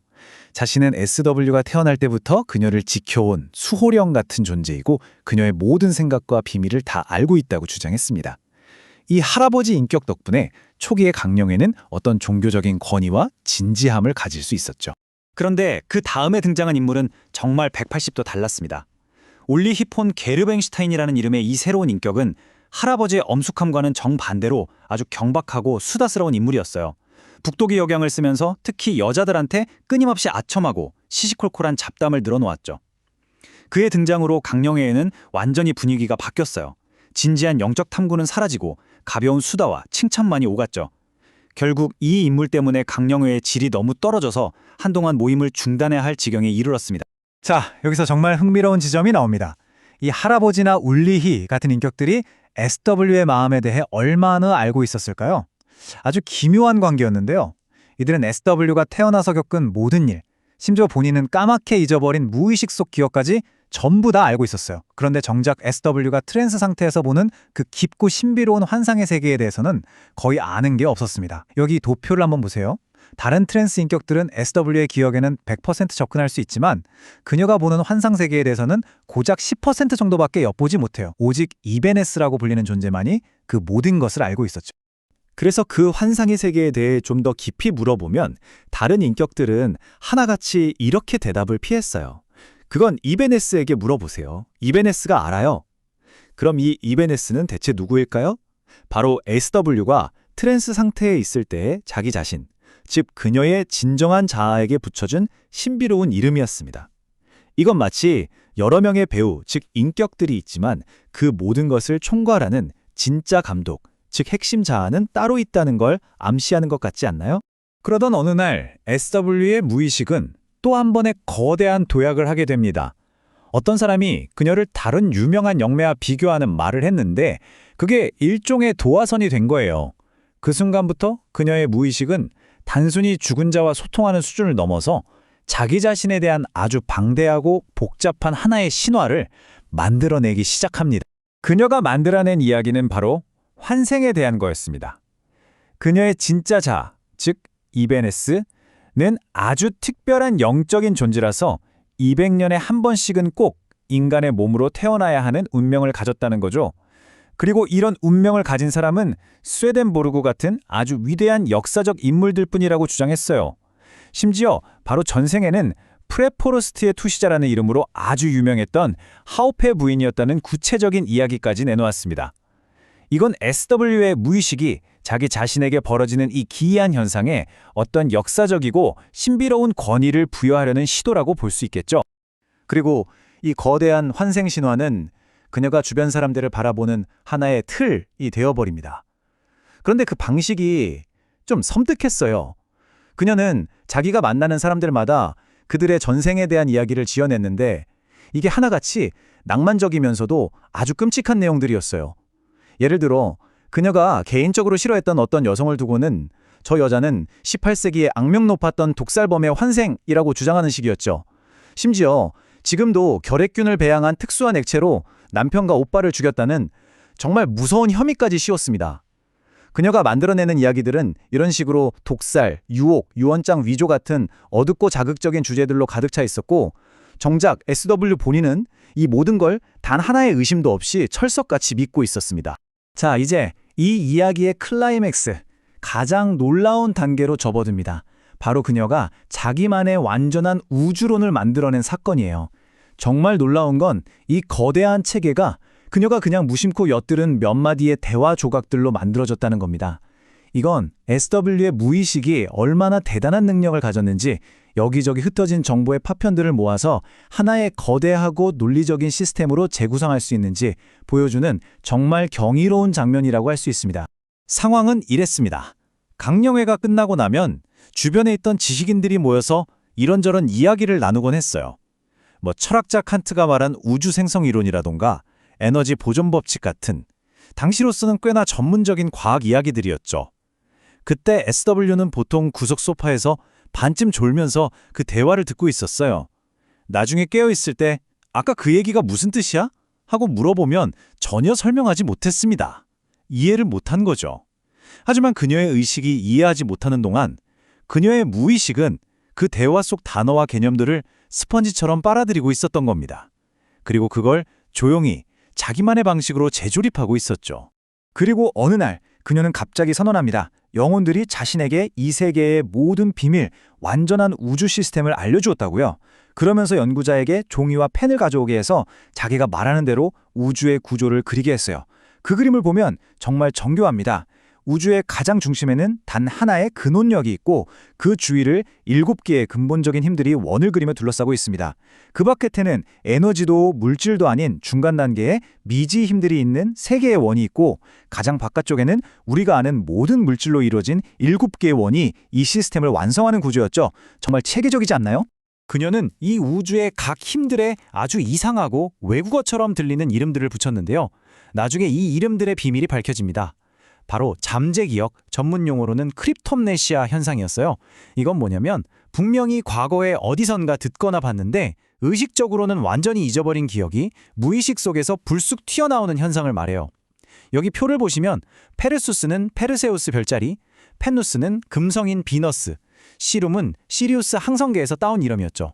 마그네소르는 자력을 뜻하는 마그네티즘, 히포스는 최면을 뜻하는 히프노시스에서 온 거고요. 결국 그녀의 무의식은 자기도 모르게 주워들었던 과학 용어들을 꺼내서 이걸 마치 영적인 계시처럼 포장하고 자신만의 신비로운 우주 언어로 재창조해냈던 겁니다. 자, SW의 이 모든 이야기는 우리에게 아주 근본적인 질문 하나를 던집니다. 그녀가 겪었던 이 모든 현상들, 이건 그저 불행한 환경에서 자란 한 소녀의 혼란스러운 정신이 만들어낸 병적인 증상에 불과한 걸까요? 아니면 어쩌면 우리 모두의 내면에 이렇게 거대한 신화를 창조해낼 수 있는 무한한 상상력과 창조력이 잠재되어 있다는 걸 보여주는 증거일까요? SW의 사례는 무의식이란 공간이 단순히 억압된 기억이나 욕망을 가둬두는 창고가 아니라 그 자체로 하나의 완전한 세계를 설계하고 구축할 수 있는 정말 능동적이고 창의적인 작업실일지도 모른다는 생각을 하게 만듭니다. 혹시 우리 마음속에 우리가 전혀 모르는 또 다른 나가 살고 있을지도 모른다는 생각? 해보신 적 있으신가요? 지금부터 칼 융의 가장 흥미로웠던 초기 연구 중 하나를 살펴볼 텐데요. 우리 정신의 아주 깊은 곳에서 과연 어떤 놀라운 일들이 벌어질 수 있는지 그 비밀스러운 세계로 함께 들어가 보겠습니다. 이건 단순한 사례 기록이 아니라 우리 안에 잠든 무의식이라는 거대한 힘에 관한 이야기입니다. 이 이야기의 주인공은요, 1899년에 융이 관찰하기 시작한 15살 소녀 SW 양입니다. 겉으로 보기에는 정말 어디서나 볼 수 있는 그저 평범한 10대 소녀였어요. 하지만 그녀의 그 조용한 내면에서는 아무도 상상하지 못했던 거대한 세계가 꿈틀대고 있었죠. SW 양이라는 사람을 제대로 이해하려면 먼저 그녀의 가족 이야기를 하지 않을 수가 없습니다. 왜냐하면 그녀의 집안 내력에는요, 평범함과는 거리가 먼, 마치 어떤 비밀스러운 능력이 대물림되는 것처럼 보이는 아주 기이한 심리적 특성들이 가득했기 때문입니다. 그녀의 가족 배경은 정말이지 범상치가 않았습니다. 친가 쪽을 보면 성직자였던 할아버지는 물론이고 삼촌들까지 아주 생생한 환각을 보거나 미래를 예감하는 일이 흔했고요. 할머니는 아예 며칠씩 무아지경에 빠지거나 예언을 하기도 했습니다. 어머니 쪽 역시 신비적으로 불안정한 경우가 많았죠. 이 모든 걸 종합해보면 SW 양은 소위 말하는 영적인 세계와 연결될 수 있는 아주 강력한 유전적, 환경적 소인을 이미 타고났다고 볼 수 있습니다. 정작 SW 양 자신은 아주 조용하고 내성적인 소녀였어요. 불행한 가정환경 탓에 교육도 제대로 받지 못했고 그저 혼자 공상에 잠기는 걸 좋아하는 그런 아이였죠. 그런데 이 소녀에게 아주 흥미로운 습관이 하나 있었습니다. 책을 소리내어 읽을 때 분명히 눈으로는 표준 독일어 단어인 염소, 찌개를 보고 있으면서 입으로는 자기도 모르게 스위스 방언인 가이스라고 말하는 버릇이었죠. 이게 별거 아닌 것처럼 보이지만요, 훗날 그녀의 무의식이 어떻게 작동하는지를 보여주는 아주 중요한 단서가 됩니다. 자, 바로 이런 배경 속에서 SW 양과 그녀의 가족 그리고 친구들이 모여서 강령회, 그러니까 죽은 사람의 영혼을 부르는 모임을 갖기 시작합니다. 그리고 이 작은 모임은요, 곧 모두의 예상을 뛰어넘는 놀라운 방향으로 발전하게 되죠. 처음에는 그냥 유리잔을 움직여서 글자를 맞추는 단순한 놀이 같은 거였어요. 메시지 내용도 주로 돌아가신 할아버지가 전하는 종교적인 가르침 같은 거였고요. 그런데 얼마 지나지 않아서 SW 양이 갑자기 몇 시간씩 깊은 무아지경 상태에 빠지기 시작합니다. 그러더니 현상이 점점 더 극적으로 변하는데요. 갑자기 기도하는 자세를 취하거나 열정적으로 연설을 하거나 나중에는 아예 한편의 연극을 하듯 장면 전체를 연기하기까지 했죠. 이것은 그녀의 무의식 속에서 또 다른 인격이 서서히 깨어나고 있다는 아주 강력한 신호였습니다. 깨어 있을 때의 SW 양과 무아지경 상태일 때의 그녀는 이건 뭐 완전히 다른 사람이라고 해도 과언이 아니었습니다. 평소에는 수줍어하고 스위스 방언을 쓰던 소녀가 무아지경에만 빠지면 아주 자신감 넘치는 태도로 흠잡을 데 없이 완벽한 표준 독일어를 구사했고요. 지성도 평범한 수준이었는데 갑자기 심오한 설득력을 보여주기 시작했죠. 단순했던 몸짓은 모든 감정을 표현해내는 고귀한 우아함으로 바뀌었고 사용하는 어휘의 수준은 비교조차 할 수 없을 정도였습니다. 정말이지 마치 다른 영혼이 그녀의 몸을 빌려서 말하고 행동하는 것 같았어요. 이 무아지경 상태에서 바뀐 건 SW 양의 태도뿐만이 아니었습니다.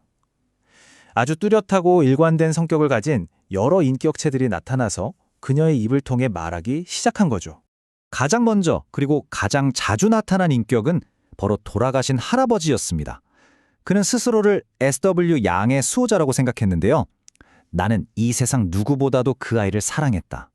어릴 때부터 지켜보면서 모든 생각을 다 알았기 때문이다. 와 같은 말을 하곤 했습니다. 주로 성경 구절을 인용하거나 교훈적인 이야기로 모임을 이끌었죠. 하지만 이 엄숙한 할아버지의 동무대는 그리 오래가지 않았습니다. 곧 더 세속적이고 개성이 넘치는 인물들이 등장하기 시작했거든요.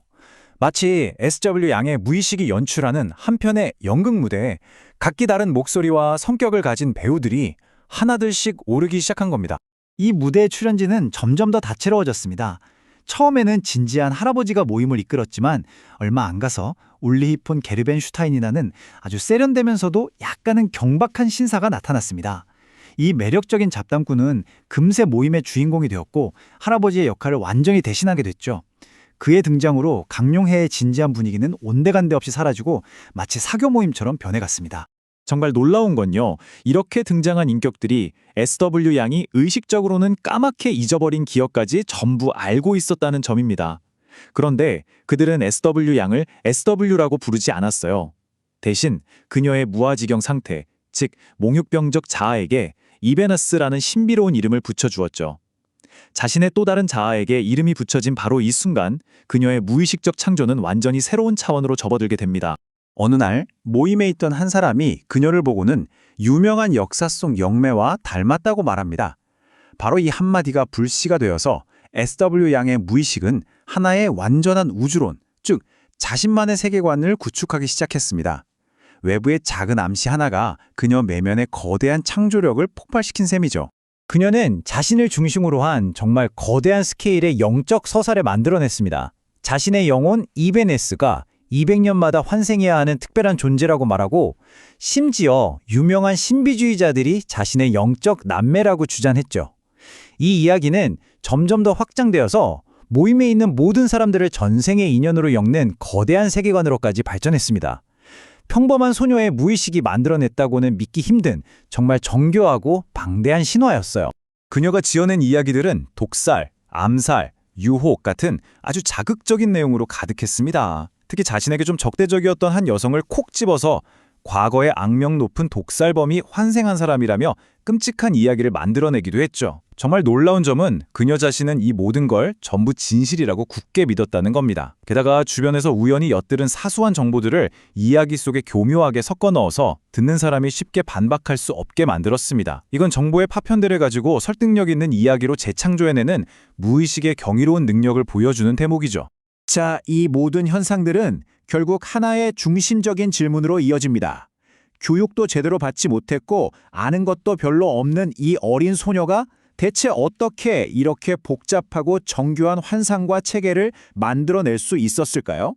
이 모든 복잡한 지식은 과연 어디서 온 걸까요? 정답은 영혼이나 초자연적인 현상 같은 게 아니었습니다. 바로 융이 주목했던 우리 정신의 숨겨진 작동 방식, 즉 어떤 심리학적인 메커니즘에 그 해답이 있었습니다. 융은 SW 양이 만들어낸 이 모든 것들이 다른 세상에서 온 게 아니라 바로 그녀 자신의 숨겨진 기억으로 만들어졌다고 봤습니다. 이게 바로 잠재 기억, 즉 크립토패니아라는 개념인데요. 쉽게 말해서 이런 겁니다. 우리가 예전에 읽었던 책의 한 구절을 까맣게 잊고 있다가 나중에 글을 쓸 때 마치 내 독창적인 생각인 것처럼 그 구절을 쓰는 현상 같은 거죠. 기억이 사라진 게 아니라 무의식 속에 그냥 숨어 있었던 겁니다. 이걸 보면 정말 흥미로운데요. 그녀가 만들어낸 신비 과학 체계에 등장하는 이상한 이름들이 사실은 그녀가 어른들 대화 중에 엿들었던 과학 용어들을 어린아이처럼 살짝 비튼 것이었다는 사실입니다. 페르수스는 페르세우스 별자리에서, 페누스는 금성, 즉 비너스에서, 시룸은 시리우스 별에서 온 거였죠. 이것이야말로 그녀의 창조물이 초자연적인 영감이 아니라 현실에서 주워들은 정보 조각들을 무의식적으로 재조합한 결과물이라는 결정적인 증거가 됩니다. 그러니까 핵심은 이게 의식적인 표절이 아니라는 겁니다. 이건 잊혀진 재료들을 사용해서 이뤄낸 아주 진정한 무의식의 창조 활동이었던 거죠. 그녀의 무의식은 마치 한 명의 예술가처럼 주변에 흩어져 있던 정보의 파편들을 주워 모아서 누구도 본 적 없는 새로운 걸작을 빚어낸 것과 같습니다. 따라서 SW 양의 사례는 단순히 한 10대 소녀에 대한 기이한 이야기를 넘어서는 의미를 갖습니다. 이건 우리 인간의 정신 안에 숨겨진 힘이 얼마나 대단한지에 대한 심오한 증명이라고 할 수 있죠. 융 자신도 이 점을 분명히 인정했습니다. 그는 SW 양의 나이나 교육 수준을 고려했을 때 이토록 정교한 인격과 이야기를 만들어낸 지적인 성취는 상당히 비범한 것으로 봐야 한다고 평가했거든요. 한마디로 그녀의 무의식은 그녀의 의식적인 지성을 아득히 뛰어넘는 성과를 보여준 셈입니다. 결국 이 사례는 우리 의식의 표면 아래에서 어떤 일들이 벌어지고 있는지를 보여주는 강력한 증거라고 할 수 있습니다. 우리의 무의식은 그냥 잊혀진 기억들이 쌓여있는 창고가 아니에요. 그것은 끊임없이 정보를 처리하고 새로운 이야기를 만들고 또 다른 현실을 창조해내는 24시간 잠들지 않는 아주 활발한 작업 공간과도 같습니다. 그래서 이 이야기는 우리에게 마지막으로 이런 질문을 던집니다. SW 양의 특별한 사례가 보여주었듯이 만약 우리의 무의식이 잊혀진 정보 조각들만으로도 완전한 인격과 세계를 만들어낼 수 있다면 우리 각자의 마음속에는 과연 어떤 엄청난 창조적 잠재력이 숨겨져 있는 걸까요? 어쩌면 여러분의 무의식 속에도 아직 깨어나지 않은 놀라운 이야기와 창조물이 잠들어 있을지도 모릅니다. 우리 마음속에 우리가 전혀 모르는 또 다른 내가 살고 있다면 어떨까요? 이번 시간에는 정신분석학의 거장 칼 융의 초기 저작 중 하나를 통해서 그가 파헤쳤던 아주 기이한 정신현상들을 한번 들여다보려고 합니다. 우리의 의식이 무의식에 자리를 내주는 바로 그 순간, 인간에게 대체 어떤 일이 벌어지는지 그의 생생한 기록을 한번 따라가 보겠습니다. 바로 이 질문이 오늘 우리가 탐구할 내용의 핵심이라고 할 수 있겠죠? 마치 내 안에 나도 잘 모르는 동거인이 살고 있는 것처럼 분명히 내 자신의 일부인데도 전혀 통제할 수 없는 이 미지의 영역이 어떻게 우리의 삶을 지배할 수 있는지 그 섬뜩하고도 매혹적인 과정을 함께 살펴보겠습니다. 아주 평범하고 성실하게 살아가던 한 여성이 어느 날 갑자기 전혀 다른 사람이 되어버린다면 어떨까요? 자, 첫 번째 이야기의 주인공은 이양입니다. 그녀의 불가사의한 사례를 통해 무의식이 어떻게 우리의 삶을 송두리째 뒤흔들 수 있는지 융의 기록을 통해 자세히 들여다보겠습니다. 여기 이양이라는 여성이 있었습니다. 나이는 40살, 미혼이었고 평판 좋은 회사에서 격리사원으로 일하고 있었죠. 성격도 쾌활하고 친들해서 주변 사람들과 잘 지냈다고 해요. 하지만 그녀의 삶은 보이지 않는 무게에 짓눌려 있었습니다. 사랑하는 약혼자를 병으로 떠나보냈고 과도한 업무 스트레스에 오빠의 이혼 문제까지 걱정거리가 끊이지 않았죠. 그녀의 정신은 이미 눈에 보이지 않는 균열들로 가득 차 있었던 겁니다. 이 결정적인 사건이 터지기 전부터 그녀는 가끔 생각이 뚝 멈추는 듯한 느낌을 받거나 길을 걷다가 자기도 모르게 엉뚱한 곳으로 향하는 등 의식의 둑이 조금씩 무너지는 신호를 보내고 있었습니다. 사건은 9월 15일에 터집니다. 그녀는 친구와 함께 평소에는 전혀 하지 않던 행동을 하는데요. 바로 클랄의 와인 한 병을 마신 겁니다. 이 와인 한 병이 마치 굳게 닫혀있던 그녀 무의식의 빗장을 풀어버린 열쇠가 될 줄은 아무도 몰랐죠. 이때부터 그녀는 정말 걱정스러울 정도로 이상한 행동을 보이기 시작합니다. 와인을 마시고 친구와 함께 근처 묘지로 산책을 간 그녀는 갑자기 마치 바른 사람에게 조종당하는 인형처럼 행동하기 시작했습니다.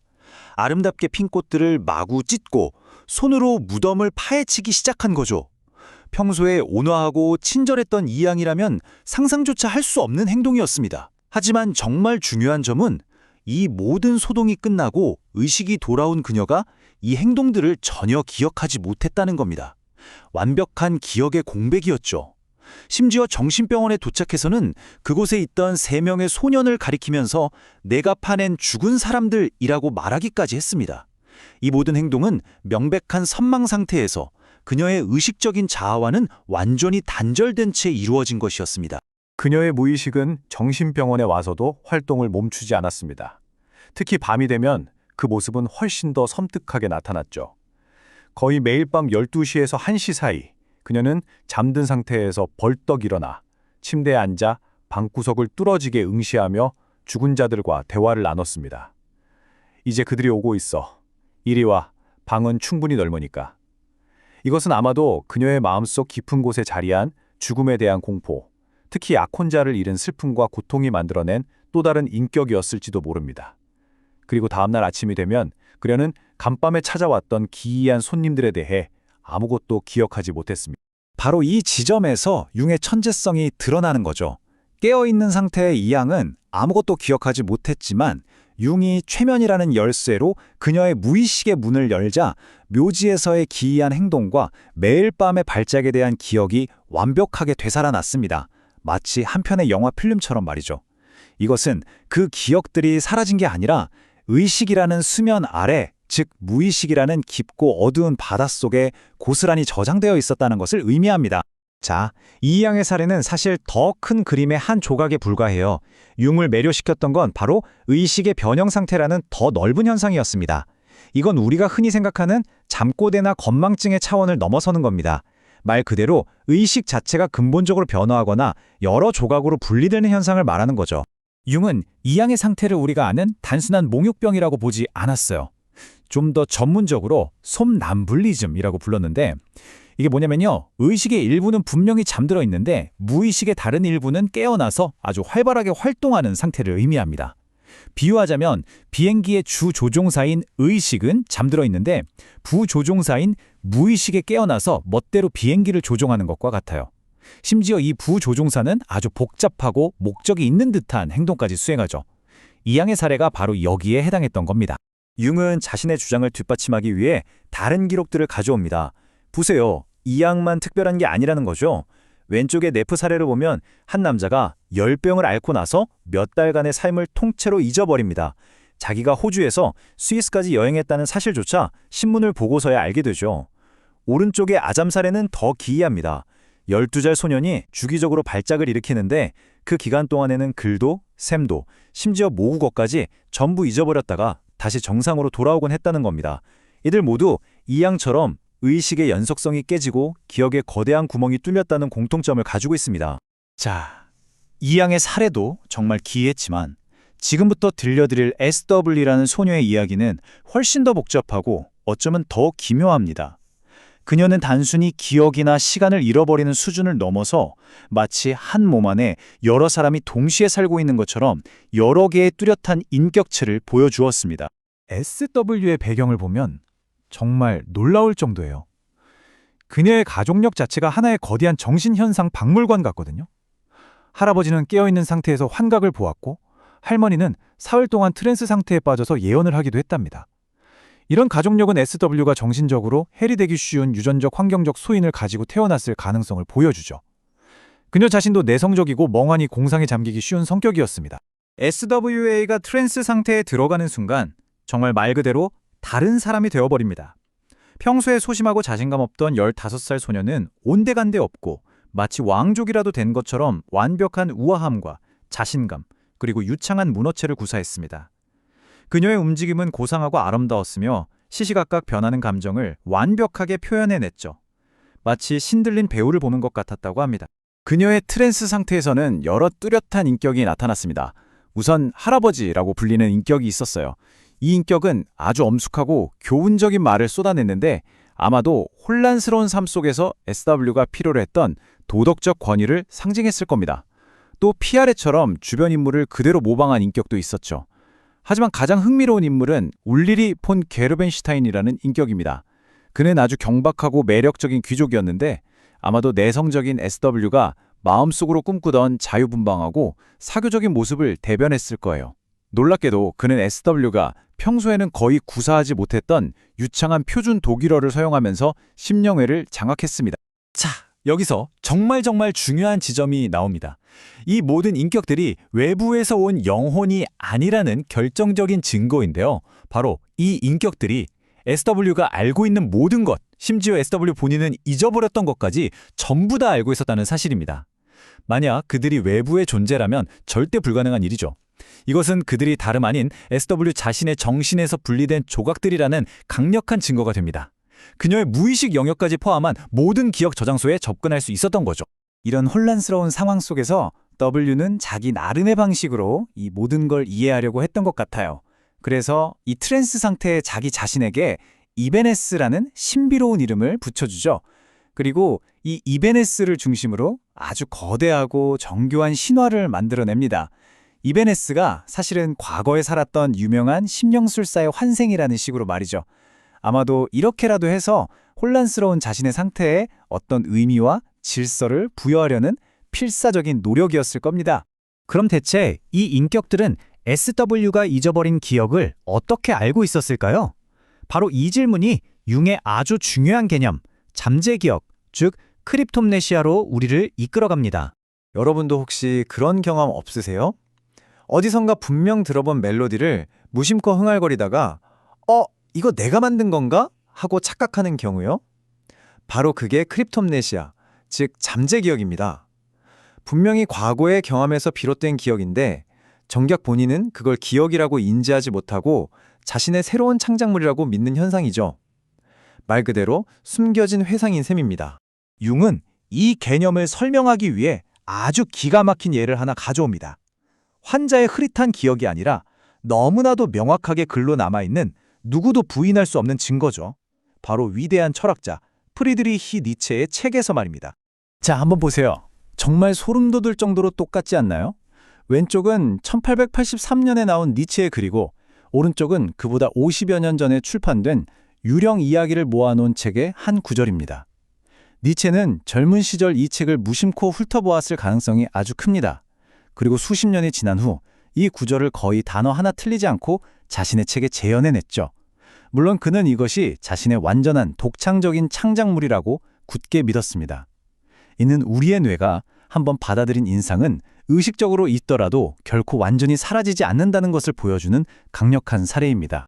결국 SW의 사례도 똑같았던 겁니다. 그녀가 보여주던 신비로운 지식이나 유창한 외국어는 초자연적인 힘이 아니었어요. 그것은 그녀가 과거에 우연히 엿들었지만 의식적으로는 잊어버린 반쯤 이해한 과학적 대화나 라틴어, 프랑스어, 이탈리아어의 단어 조각들이었습니다. 그녀의 무의식은 이 기억의 표편들을 창고에서 꺼내어 자신만의 독창적인 신비 과학으로 창조적으로 재구성했던 것이죠. 지금까지 무의식이 어떻게 의식을 지배하는지에 대한 놀라운 사례들을 봤는데요. 융은 여기서 한 걸음 더 나아갑니다. 이런 현상들의 가장 깊은 뿌리에는 지성이 아니라 바로 감정, 즉 정동이 있다고 본 거죠. 비정상적인 행동을 일으키는 주된 동기는 이성적인 생각이 아니라 강력한 감정의 영역에 있다는 겁니다. 그는 지금으로 치면 조증 기분 장애에 해당하는 환자들을 관찰하면서 한 가지 공통점을 발견해요. 이들은 똑똑하고 지적인 능력이 있는데도 불구하고 삶 전체가 불안정한 감정의 파도에 휩쓸리고 있다는 점이었죠. 그들의 행동은 합리적인 생각의 결과가 아니라 그들 내면에 깊이 깔린 기분, 즉 정동에 의해 움직였습니다. 감정의 파도에 떠다니고 있기 때문에 생각은 한 주제에 머무르지 못하고 계속해서 다른 곳으로 점프하고 피상적인 낙관주의에 머무를 뿐 자신의 상태에 대한 깊은 통찰에는 이르지 못하는 겁니다. 이 지점에서 융은 쇼펜하우어의 말을 빌려와서 아주 핵심적인 주장을 합니다. 우리는 보통 이성적으로 생각하고 그에 따라 행동한다고 믿잖아요? 그런데 쇼펜하우어는 그리고 융은 그게 아니라고 말합니다. 우리의 행동은 지성이 아니라 우리 성격의 근본적인 본질, 즉 우리의 감정, 기조와 충동에 이미 결정되어 있다는 거죠. 지성은 그저 우리의 감정이 이미 내린 결정에 그럴듯한 이유를 붙여주는 똑똑한 변호사 역할을 할 뿐이라는 겁니다. 이게 무슨 말이냐면 어떤 생각이든 거기에는 일종의 감정 가격표가 붙어 있다는 거예요. 융은 이걸 감정 가치라고 불렀습니다. 우리가 뭔가를 결정할 때 우리는 논리적인 장단점만 따지는 게 아니라 각 선택지에 붙어 있는 이 감정 가격표를 보고 더 마음에 드는 쪽, 즉 감정 가치가 더 높은 쪽을 고른다는 거죠. 결국 우리의 최종 결정을 좌우하는 것은 생각 자체의 논리가 아니라 바로 이 감정의 무게라는 겁니다. 자, 감정이 이성을 지배한다. 이 생각은 우리를 아주 흥미롭고도 복잡한 문제로 이끌어요. 바로 기만의 문제입니다. 만약 어떤 사람이 의식적으로 나는 미친 척 연기를 해야겠다고 마음먹었다면 어떻게 될까요? 과연 그 연기는 온전히 지성의 통제 아래에 있을 수 있을까요? 아니면 미친 척 연기하는 행위 자체가 강력한 감정을 불러일으켜서 거짓이 진짜가 되어버리는 그런 역설적인 상황이 벌어질까요? 여기 절도와 횡령 혐의로 체포된 한 남자가 있습니다. 당연히 조사를 받게 되겠죠. 그런데 조사를 받자마자 이 남자가 갑자기 이상해집니다. 질문에 횡설수설하고 무감각한 표정을 짓고 기이한 행동을 보이기 시작하죠. 언뜻 보기에는 처벌을 피하려고 명백하게 정신 이상을 연기하는 것처럼 보입니다. 그의 연기는 날이 갈수록 점점 심해져요. 처음에는 그냥 횡설수설하는 정도였는데 며칠 지나지 않아 음식이 독살되었다고 주장하고 급기야 폭력적인 발작까지 일으킵니다. 이대로라면 완벽한 정신병 환자로 판명될 것 같았죠. 하지만 여기서 극적인 반전이 일어납니다. 의사들이 그에게 매일 고통스러운 전기치료를 하겠다고 위협하자 바로 다음 날 그는 마치 스위치를 끄듯 완벽하게 정상으로 돌아와 모든 것을 자백합니다. 이로써 단순한 사기극이 끝난 것처럼 보였죠. 하지만 그의 자백을 들어보면 이게 단순한 연기가 아니었음을 알 수 있는 결정적인 말이 나옵니다. 그는 이렇게 말해요. 미친 척하는 게 너무 바보 같았어요. 저는 미치지 않았지만 가끔 머리가 좀 이상한 것 같다고 느껴요. 바로 이 마지막 말, 가끔 머리가 좀 이상한 것 같다는 그의 고백은 미친 척 연기를 하다가 정말로 미쳐버리는, 연기가 실제가 되는 기묘한 경험을 했음을 암시합니다. 융은 이 현상을 단순한 거짓말로 보지 않았습니다. 그는 이걸 자기 암시의 결과라고 분석해요. 그러니까 체포 당시에 느꼈던 급도의 공포와 절망이라는 감정이 나는 미쳤다는 강력한 주문이 되어서 자기 자신에게 암시를 걸었다는 거죠. 그 결과 처벌을 피하기 위해 정신 이상을 연기하려는 의식적인 기만과 이 자기 암시에 의해 실제로 유발된 히스테리성 황혼 상태가 뒤섞여 버린 겁니다. 그 자신도 무엇이 연기이고 무엇이 실제인지 구분할 수 없는 상태에 빠졌다는 분석이죠. 그 명백한 증거가 뭐냐고요? 바로 그가 기절했다는 사실입니다. 생각해보세요. 그냥 연기하는 거라면 굳이 1시간 반 동안 뻣뻣하게 서 있다가 쓰러질 필요가 없잖아요. 힘들면 그냥 자세를 바꾸거나 움직이면 되죠. 하지만 그는 그러지 못했습니다. 몸이 버티지 못할 때까지 서 있었다는 것은 그가 스스로에게 부여한 나는 미친 사람이다라는 역할에 너무 깊이 몰입한 나머지 그의 의식적인 통제력이 실제로 손상되었음을 보여줍니다. 연기가 너무 강력해서 그의 몸이 의지와 상관없이 비자발적으로 반응해버린 겁니다. 결국 융의 초기 연구들은 우리에게 이런 불편한 질문들을 던집니다. 우리가 의식적으로 거짓말을 해야지라고 마음먹는 순간 그 의도 자체가 진짜 심리적 상태를 만들어낼 수 있다면 과연 거짓과 질병의 경계는 어디에 있는 걸까요? 그리고 우리의 삶에서 의식과 무의식, 진실과 거짓의 경계는 또 얼마나 명확하다고 할 수 있을까요? 융의 분석을 통해 드러나는 인간의 정신은 우리가 믿고 싶어하는 것보다 훨씬 더 복잡하고 신비로운 존재임이 틀림없습니다. 자, 오늘 우리가 함께 살펴볼 이야기는 칼 융의 가장 초기 연구들에서 시작됩니다. 이 책은 한 평범한 여성이 묘지에서 보인 아주 기이한 행동, 그리고 한 10대 소녀의 내면에서 펼쳐진 놀라운 연극에 대한 기록인데요. 이 사례들은 우리 정신의 표면 바로 아래에 숨어있는 때로는 섬뜩하고 때로는 경이로운 무의식이라는 거대한 극장을 살짝 엿볼 수 있게 해줄 겁니다. 이야기의 시작은 어떤 이론이 아니라 바로 한 사람, 이양의 이야기입니다. 겉보기엔 정말 평범하고 존경받는 여성이었지만 그녀의 마음속에선 서로가 서로의 존재를 전혀 알지 못하는 완전히 다른 두 개의 삶이 펼쳐지고 있었죠. 묘지에서 벌어진 이 정말 이상한 사건 하나가 어쩌면 우리 자신에 대한 가장 근본적인 질문을 던지게 되죠. 바로 나라고 믿고 있는 이 의식이 과연 내 마음의 진정한 주인이 맞는가 하는 아주 심오한 심리학적 미스터리의 문을 열게 됩니다. 한 사람 안에 어떻게 이렇게 다른 두 현실이 공존할 수 있었을까요? 자, 한쪽에는 우리가 아는 이양이 있습니다. 성실하고 친절하고 미신 따위는 믿지 않는 아주 이성적인 회계사죠. 그런데 다른 한쪽에는 그녀가 잠든 사이에 혹은 그녀가 전혀 인식하지 못하는 사이에 나타나서 묘지의 꽃을 마구 찢고 마주친 아이들을 보면서 내가 파낸 시체들이라고 말하고 한밤중에는 죽은 사람들과 대화하는 그런 섬뜩한 인격이 있었던 겁니다. 더 놀라운 건 이 둘은 서로를 전혀 몰랐다는 사실입니다. 그런데 이양의 마음이 이렇게 갈라지게 된 건 결코 하루아침에 일어난 일이 아니었어요. 그녀의 삶은 이미 감당하기 힘든 무게에 짓눌려 있었습니다. 직장에서는 과도한 업무에 시달렸고 집에서는 오빠의 이혼 문제와 아픈 가족을 돌봐야 했죠. 그리고 무엇보다 그녀에게 가장 큰 충격은 약혼자의 갑작스러운 죽음이었습니다. 겉으로는 괜찮은 척했지만 속으로는 누구도 나를 이해해주지 못한다는 깊은 고립감에 시달렸고 종종 생각이 뚝 하고 멈춰버리는 듯한 경험을 했습니다. 이건 그녀의 의식이 이제 한계에 다다랐다는 신호였죠. 바로 이 극심한 정신적 소진 상태가 그녀 마음속에 숨겨져 있던 문을 활짝 열어버린 겁니다. 자, 사건은 정말 순식간에 벌어집니다. 극도로 지쳐있는 상태에서 평소와 달리 마신 와인 한 병이 방아쇠가 된 거죠.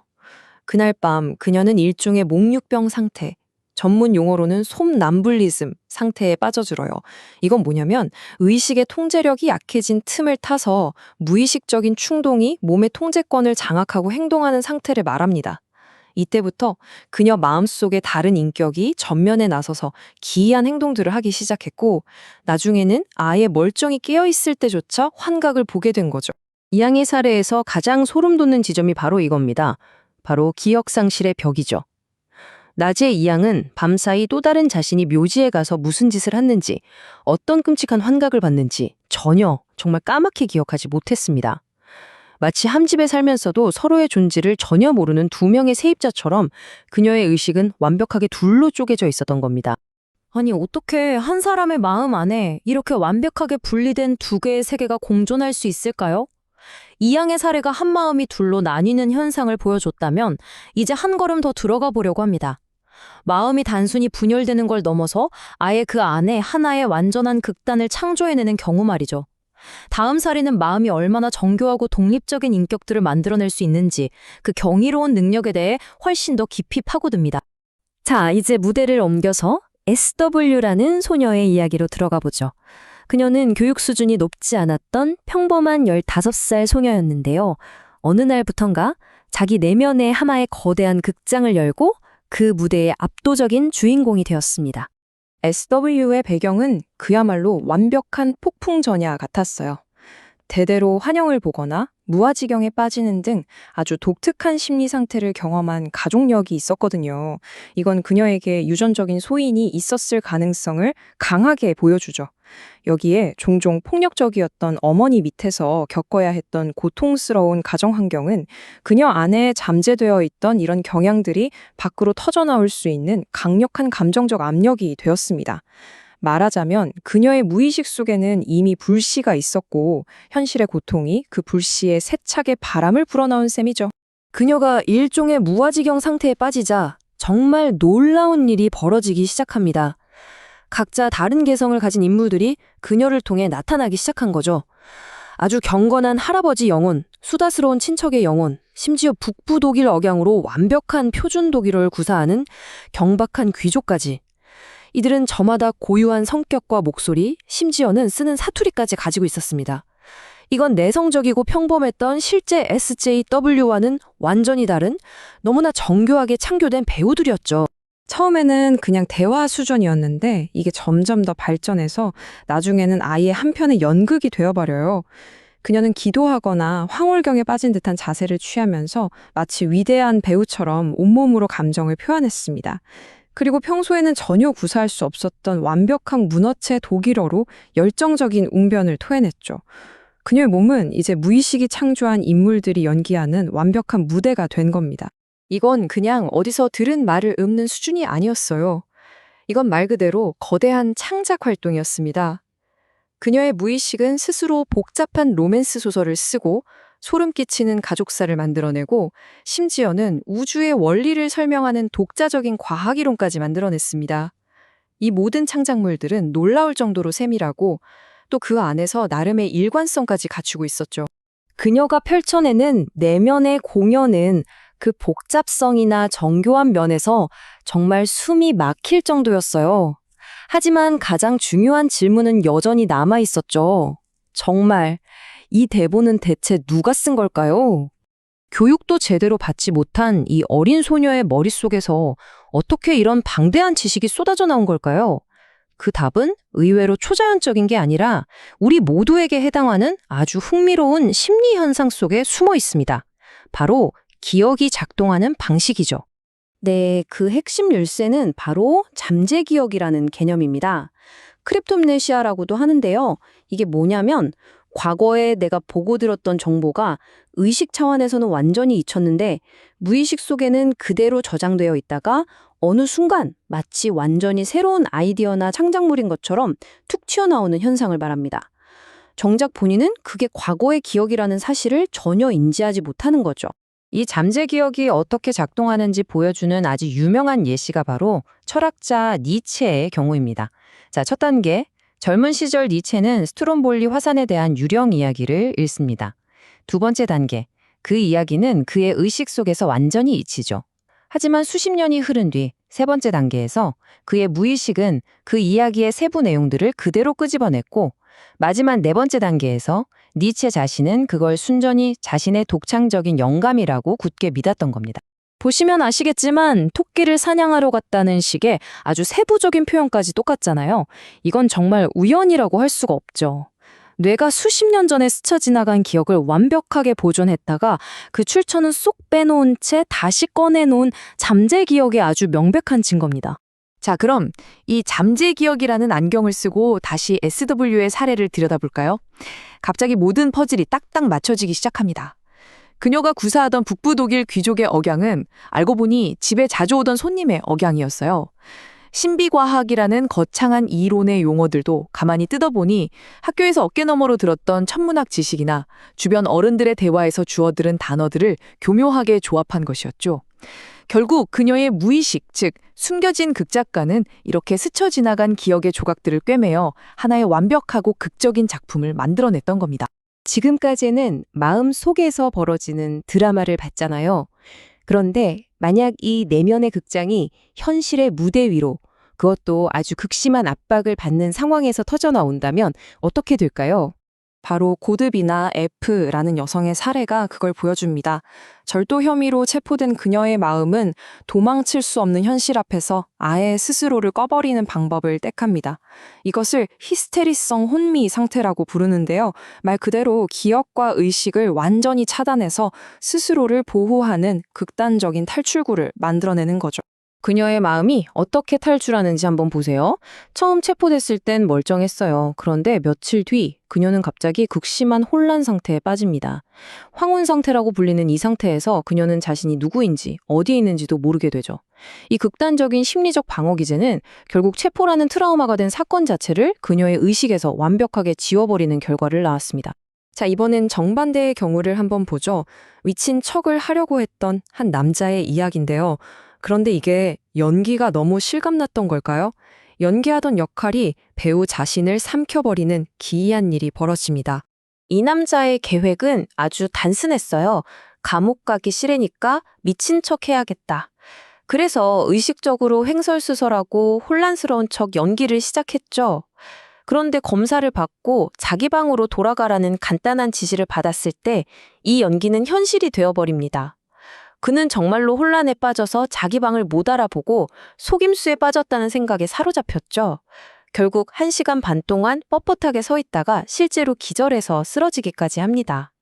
나는 미쳤다는 의식적인 연기, 즉 강력한 자기 암시가 그의 통제를 벗어나서 그가 연기하던 바로 그 심리 상태를 진짜로 만들어버린 겁니다. 결국 그가 연기하던 미치광이라는 역할이 배우였던 자기 자신을 정말로 장악해버린 걸까요? 이 사례는 우리의 의식적인 의도와 저 깊은 곳에서 자기 맘대로 움직이는 무의식적인 과정 사이의 경계가 생각보다 훨씬 얇고 취약하다는 걸 아주 극적으로 보여주죠. 자, 지금까지 몇 가지 기이한 이야기들을 살펴봤습니다.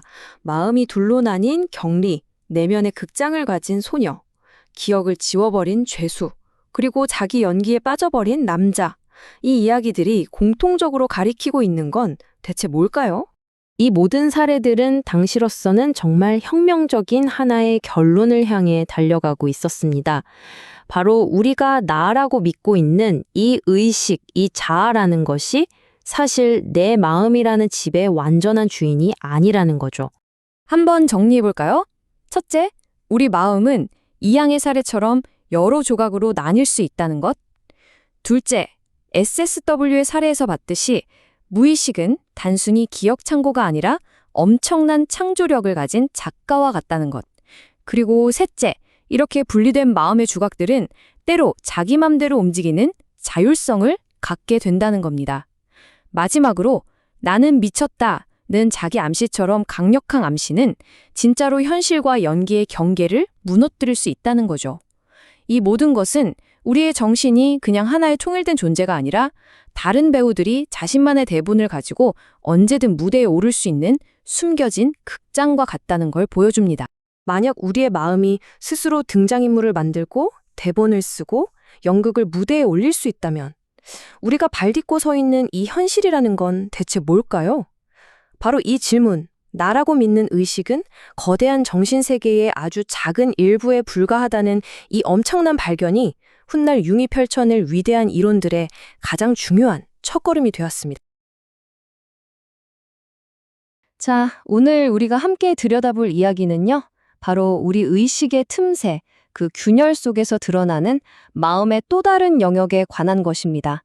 이 책은 여러 사례들을 통해서 무의식이라는 숨겨진 설계자가 어떻게 우리의 기억을 편집하고 심지어는 새로운 인격을 빚어내는지, 또 우리가 현실이라고 믿는 것들을 어떻게 재구성하는지 그 생생한 과정을 아주 자세하게 따라가고 있습니다. 만약에요, 우리 마음에 평범했던 의식에 어떤 균열이 생겼을 때 이게 그냥 단순한 기억 상실로 끝나지 않는다면 어떨까요? 그 텅 빈 공간에서 섬뜩한 환각이 피어오르고 전혀 다른 자아가 나타나 행동하기 시작한다면요. 지금부터 바로 그런 한 사례를 자세히 들여다보면서 우리 의식의 이면에 숨어있는 그 창조적이면서도 때로는 파괴적인 힘이 어떻게 작동하는지 한번 목격해 보겠습니다. 우리의 첫 번째 이야기는 40세의 회계원이었던 이양의 사례입니다. 아주 평범했던 그녀의 삶이 어떻게 기이하게 뒤틀렸는지를 따라가다 보면 이 책에서 말하는 체계적인 부분각성 상태라는 게 과연 무엇인지 구체적으로 이해하게 될 겁니다. 이 이양이라는 분은요, 아주 성실하고 책임감 강한 여성이었어요. 그런데 겉으로 보이는 모습과는 달리 그녀의 내면은 이미 감당하기 힘든 무게에 짓눌리고 있었던 거죠. 약혼자의 죽음이라는 개인적인 큰 비극을 겪었고 장티푸스라는 심각한 병까지 앓았어요. 여기에 과도한 업무, 또 오빠의 이혼이나 아픈 가족을 돌봐야 하는 복잡한 문제까지 겹치면서 그녀의 정신은 서서히 한계에 다다르고 있었던 겁니다. 본격적인 사건이 터지기 전부터 이미 직장에서 갑자기 생각이 멈춰버리거나 길을 걷다가 방향을 잃는 것 같은 증상들이 나타나고 있었어요. 의식의 통제력이 약해지고 있다는 신호였던 셈이죠. 휴식을 위해 떠난 여행이었는데 오히려 이 여행이 그녀 내면에 억눌려 있던 무언가를 퍼뜨리는 무대가 되어버렸습니다. 평소와는 달리 마셨던 와인 한 병이 아마도 의식의 통제력을 무너뜨리는 기폭제가 되었을 거예요. 묘지에서 벌인 그 기이한 행동은 더 깊은 몽유 상태, 즉 무의식이 의식을 밀어내고 전면에 나서는 상태를 촉발시켰습니다. 그리고 가장 중요한 점은 깨어난 뒤에 그녀가 이 모든 일을 전혀 조금도 기억하지 못했다는 사실입니다. 취리해 정신병원으로 가는 길에 그녀의 변성된 의식은 자신만의 논리로 현실을 재해석하기 시작합니다. 묘지에서 무덤을 파헤치던 행동의 기억이 길에서 우연히 마주친 3명의 소년 이미지와 뒤섞여 버린 거예요. 그래서 그 소년들을 보고 자기가 땅속에서 파낸 시신이라고 인식하는 아주 생생한 환각을 만들어낸 거죠. 이건 그녀의 무의식이 현실의 조각들을 가져다가 자신만의 섬뜩한 이야기를 엮어내고 있다는 걸 명확하게 보여주는 장면입니다. 그녀의 밤은요, 마치 무의식을 위한 한 편의 연극 무대 같았어요. 죽은 자들과 대화를 나누고 해골의 환영을 보는 밤의 드라마가 매일 밤 거의 같은 시간에 반복해서 상연되었죠. 하지만 아침이 되면 깨어있는 그녀의 의식은 이 모든 기억에 접근할 수 있는 티켓조차 갖지 못한 채 완벽하게 분리되었습니다. 낮의 이양과 밤의 이양 사이에는 서로가 서로의 존재조차 모르는 건널 수 없는 강이 흐르고 있었던 겁니다. 이양의 사례가 바로 이 책에서 말하는 몽유병의 전형적인 예시입니다. 그러니까 정신의 한 부분은 분명히 깨어나서 아주 복잡하고 체계적인 활동을 하는데 정작 우리가 나라고 인식하는 의식적인 자아는 깊이 잠들어 있어서 아무것도 인식하지 못하는 상태를 말하는 거죠.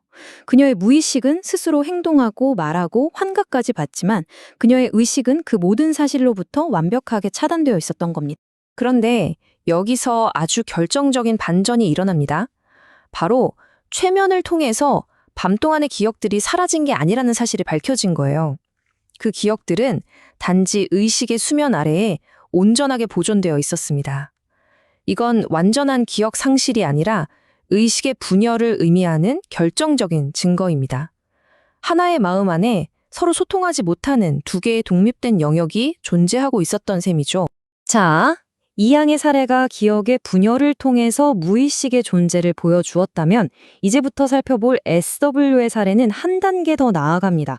무의식이 단순히 기억을 숨기는 걸 넘어서 아예 완전한 인격과 정교한 세계관까지 창조해내는 정말이지 한층 더 놀라운 사례로 넘어가 보겠습니다. SW라는 이 소녀는 환각이나 특이한 정신 상태를 경험한 아주 깊은 가족력을 가지고 있었어요. 소녀 자신도 내성적이고 공상을 즐기는 아이였고요. 어려운 가정 환경과 부족한 교육 때문에 어쩌면 현실 세계보다는 내면의 세계에 더 깊이 빠져들었을 가능성이 높습니다. 이런 배경이 그녀의 무의식이 아주 특별한 방식으로 발현될 수 있는 일종의 비옥한 토양이 되었다고 볼 수 있겠습니다. 정말 놀라운 건 그녀가 트랜스 상태에 빠졌을 때 나타나는 인격이에요. 평소에 그 수줍고 평범한 SW는 온데간데 없고 완전히 다른 존재가 나타나는 거죠. 고귀하고 우아하고 또 완벽한 표준 독일어를 구사하는 이 인격은 마치 그녀 안에 잠재되어 있던 또 다른 가능성 혹은 이상적인 자아가 현실로 툭 튀어나온 것 같았습니다. 이건 단순한 연기가 아니라 무의식 속에 잠자고 있던 또 다른 자아가 실제로 발현된 것이라고 봐야 합니다. 더 놀라운 건요, 그녀의 무의식이 만들어낸 새로운 인격이 하나가 아니었다는 겁니다. 마치 한 명의 작가가 여러 등장인물을 창조하듯이 각기 바른 목소리와 성격을 가진 캐릭터들을 줄줄이 만들어냈죠.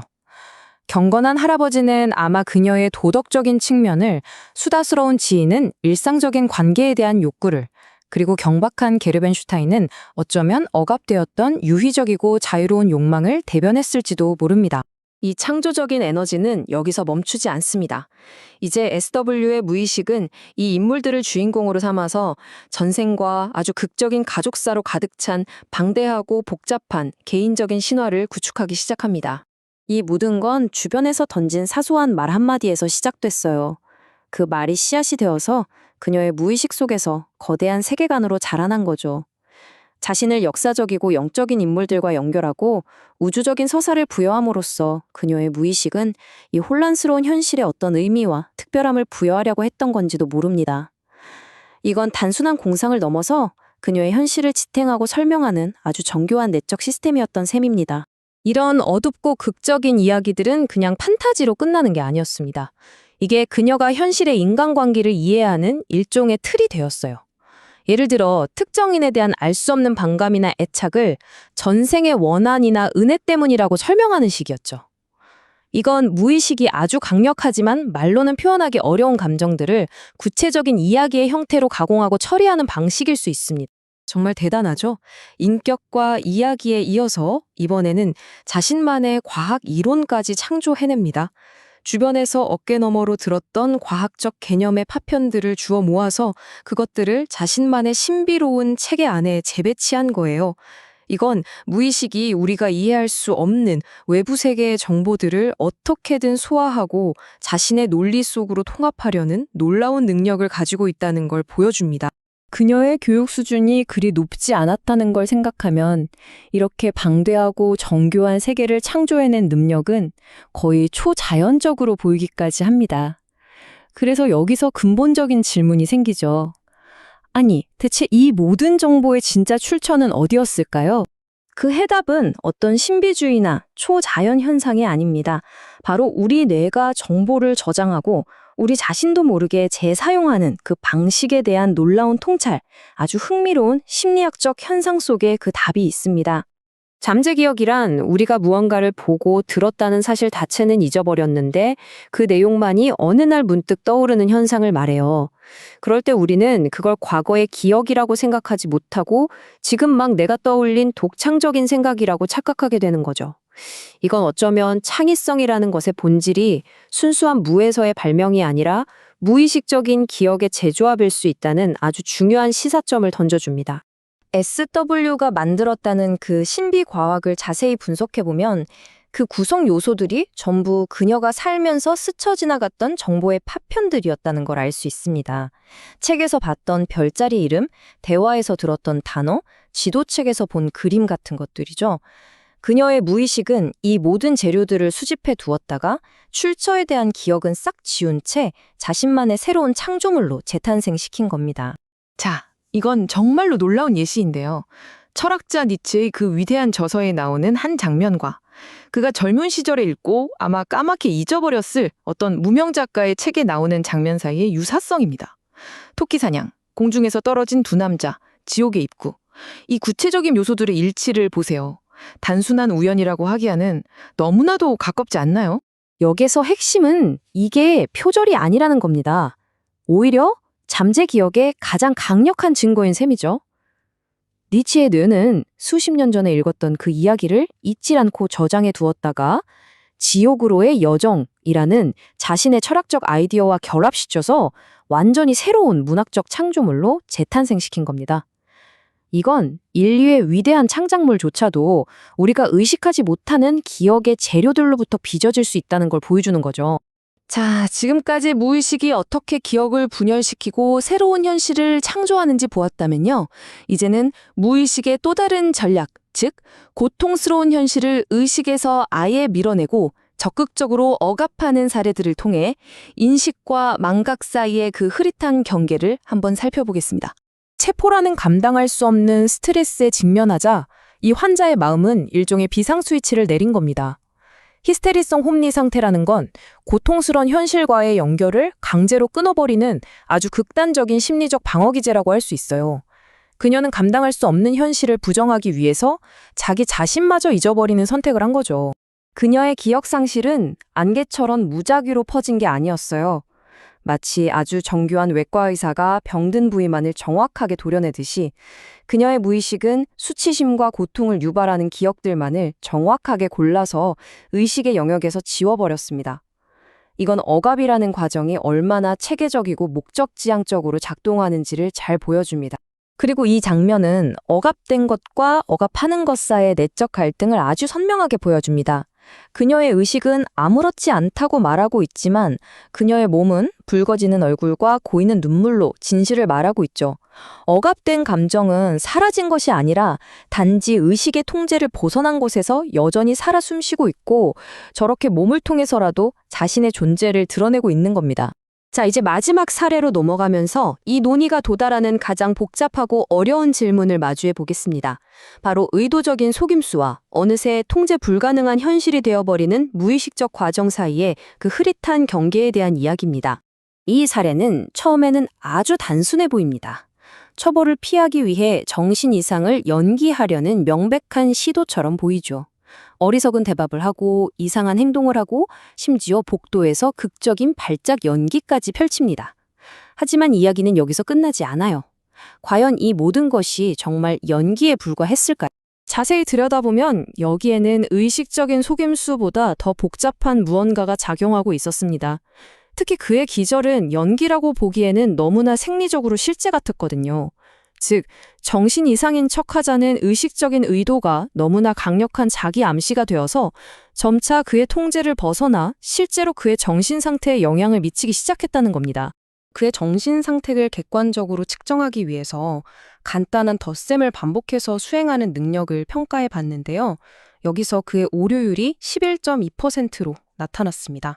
결정적으로 이 객관적인 테스트 결과는 그가 자백을 한 이후, 즉 더 이상 연기를 할 필요가 없는 상태에서도 그의 정신 기능이 정상적이지 않다는 걸 보여주었습니다. 이게 의미하는 바가 정말 충격적인데요. 정신 이상을 흉내내는 행위가 실제로 측정 가능한 정신적 손상을 유발했다는 겁니다. 거짓말이 현실을 침식하고 결국 스스로 현실이 되어버린 셈이죠. 이 마지막 사례는 우리에게 판단하기 어려운 아주 심오한 질문을 남깁니다.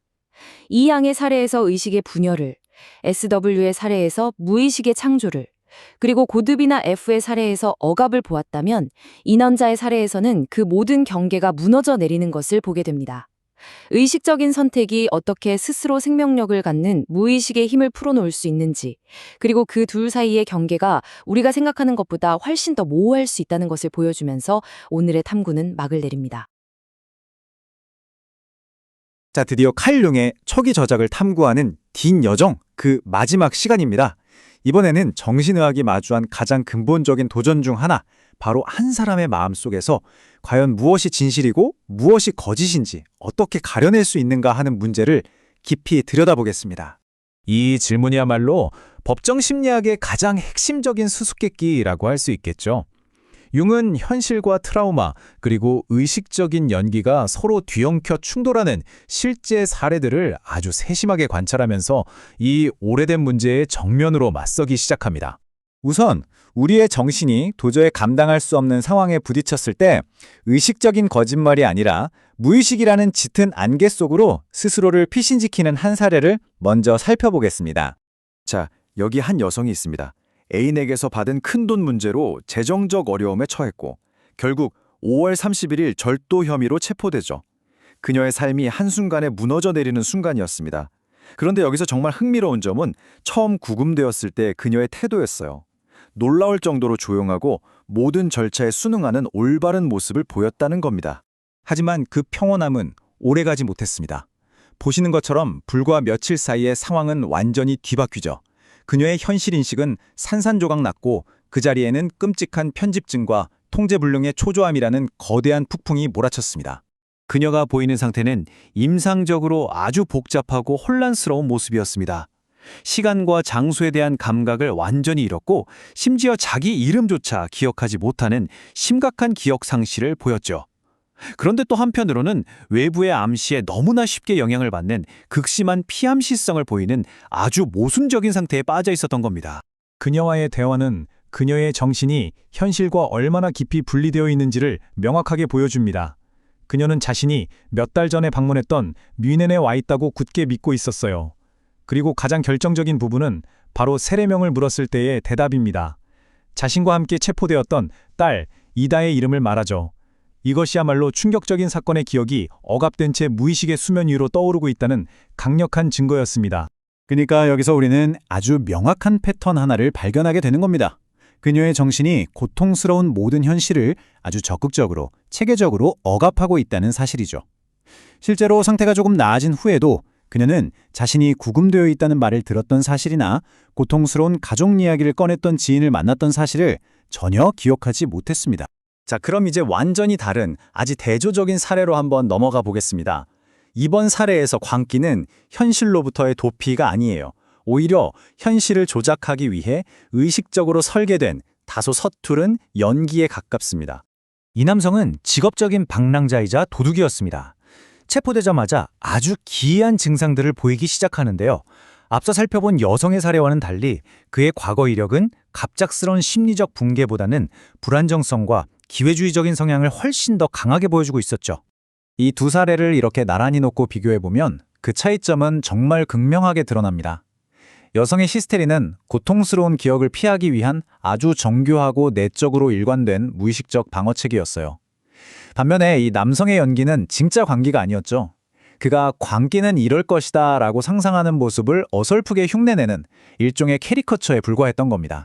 그가 정신 이상인 척 하려는 시도는 너무나도 의도적이었습니다. 질문에 답하는 방식도 그냥 마구잡이로 틀리는 게 아니에요. 정답을 아예 찾지 못하는 게 아니라 의식적으로 정답을 살짝 비껴가는 오답을 계산해내고 있다는 인상을 강하게 주죠. 과연 이게 정말로 정신이 혼란스러운 사람의 대답이라고 할 수 있을까요?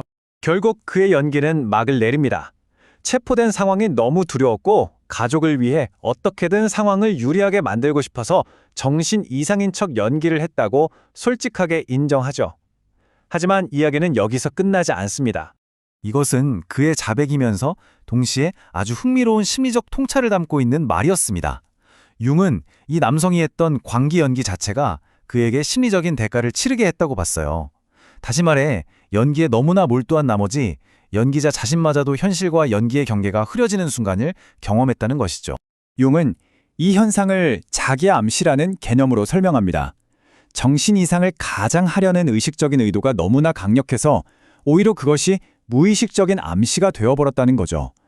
연기에 극도로 집중했던 남자의 마음이 바로 그 연기에 의해 거꾸로 영향을 받기 시작한 겁니다. 그리고 이것이 결국 실신처럼 본인도 통제하지 못하는 비자발적인 행동으로까지 이어진 것이고. 자, 이 두 사례는 우리에게 아주 중요한 질문을 던집니다. 광기를 가장하던 사람조차 자신의 연기 속에서 길을 잃을 수 있고 히스테리 환자의 진실은 본인의 의식에서조차 완벽히 숨겨져 있다면 대체 우리는 어떻게 객관적인 진실을 찾아낼 수 있을까요? 바로 이 지점에서 융은 완전히 새로운 도구를 꺼내듭니다. 이 방법은 그 원리가 아주 간단하면서도 우아합니다. 중요한 것은 그 사람이 의식적으로 무엇을 말하는가가 아니에요. 오히려 그 사람의 무의식 속에 숨겨진 감정의 중심부를 건드렸을 때 수면 위로 떠오르는 아주 미세한 망설임과 혼란의 흔적들을 포착하는 것이 핵심이죠. 융은 무의식 속에 숨어있는 이런 감정의 뜨거운 지점들을 감정 복합체라고 불렀습니다. 이게 뭐냐면 일종의 심리적 자석 같은 거라고 생각하시면 돼요. 특정한 감정과 관련된 생각, 기억, 연상들을 자신 주위로 아주 강하게 끌어당기는 힘을 가지고 있죠. 그래서 이 콤플렉스를 건드리는 자극, 단어가 제시되면 우리의 의식적인 사고 과정에 우리가 감지할 수 있는 교란, 즉 파문이 일어나게 되는 겁니다. 자, 그럼 이 새로운 방법이 어떻게 심리학을 주관적인 관찰의 영역에서 객관적인 진단의 세계로 한 단계 끌어올렸는지 짧지만 아주 강력한 마지막 사례를 통해 확인해 보겠습니다. 이 상황은 전형적인 법의학적 수수께끼와 같습니다. 한 후견인이 자신의 보호를 받는 젊은이가 돈을 훔쳤다고 강하게 의심하고 있어요. 하지만 물증은 없고 가문의 명예 때문에 섣불리 경찰에 신고할 수도 없는 아주 난처한 상황입니다. 여기서 융은 조작의 여지가 있는 최면 같은 방법을 사용하지 않습니다. 대신 훨씬 더 객관적인 단어 연상 검사를 제안하죠. 그는 이게 그저 평범한 심리 상담인 것처럼 상황을 설정한 뒤 미리 준비해둔 자극 단어 목록을 사용합니다. 핵심은 대부분의 평범하고 중립적인 단어들 사이에 절도 사건과 관련된 결정적인 단어들을 아무도 모르게 조심스럽게 심어 넣는 것이었죠. 결과는 그야말로 부인할 수 없는 것이었습니다. 젊은이의 의식은 필사적으로 부인했지만 그의 무의식은 진실을 소리치고 있었죠. 예를 들어 훔치다 같은 단어를 들었을 때 그의 반응 시간은 다른 단어들에 비해 눈에 띄게 길어졌습니다. 이건 무의식이 그 단어와 연결된 감정 복합체를 처리하느라 애쓰고 있다는 명백한 신호였어요. 이렇게 지연된 반응과 이상한 연상의 패턴들이 하나하나 모여서 범죄에 대한 명확한 심리적 지문을 만들어낸 것입니다. 이 객관적인 데이터를 손에 쥔 융의 다음 행동은 아주 간단하고 직접적이었습니다. 강요나 추궁이 아니었죠. 바로 그 자신의 무의식적인 반응이 드러낸 진실이었기에 젊은이는 더 이상 도망칠 곳이 없었습니다. 단어 연상법의 이러한 적용은 심리학의 역사에서 아주 중요한 진일보를 의미했습니다. 이것은 우리의 의식 표면 아래에 있는, 때로는 우리 자신에게조차 철저히 숨기는 그 진실에 도달할 수 있는 새로운 길을 열어준 사건이었죠. 이렇게 융의 초기 저작들을 통한 긴 여정을 마무리하며 우리는 의식과 기억 그리고 인간 정신의 헤아릴 수 없는 그 깊이에 대한 이 심오한 질문과 다시 마주하게 됩니다.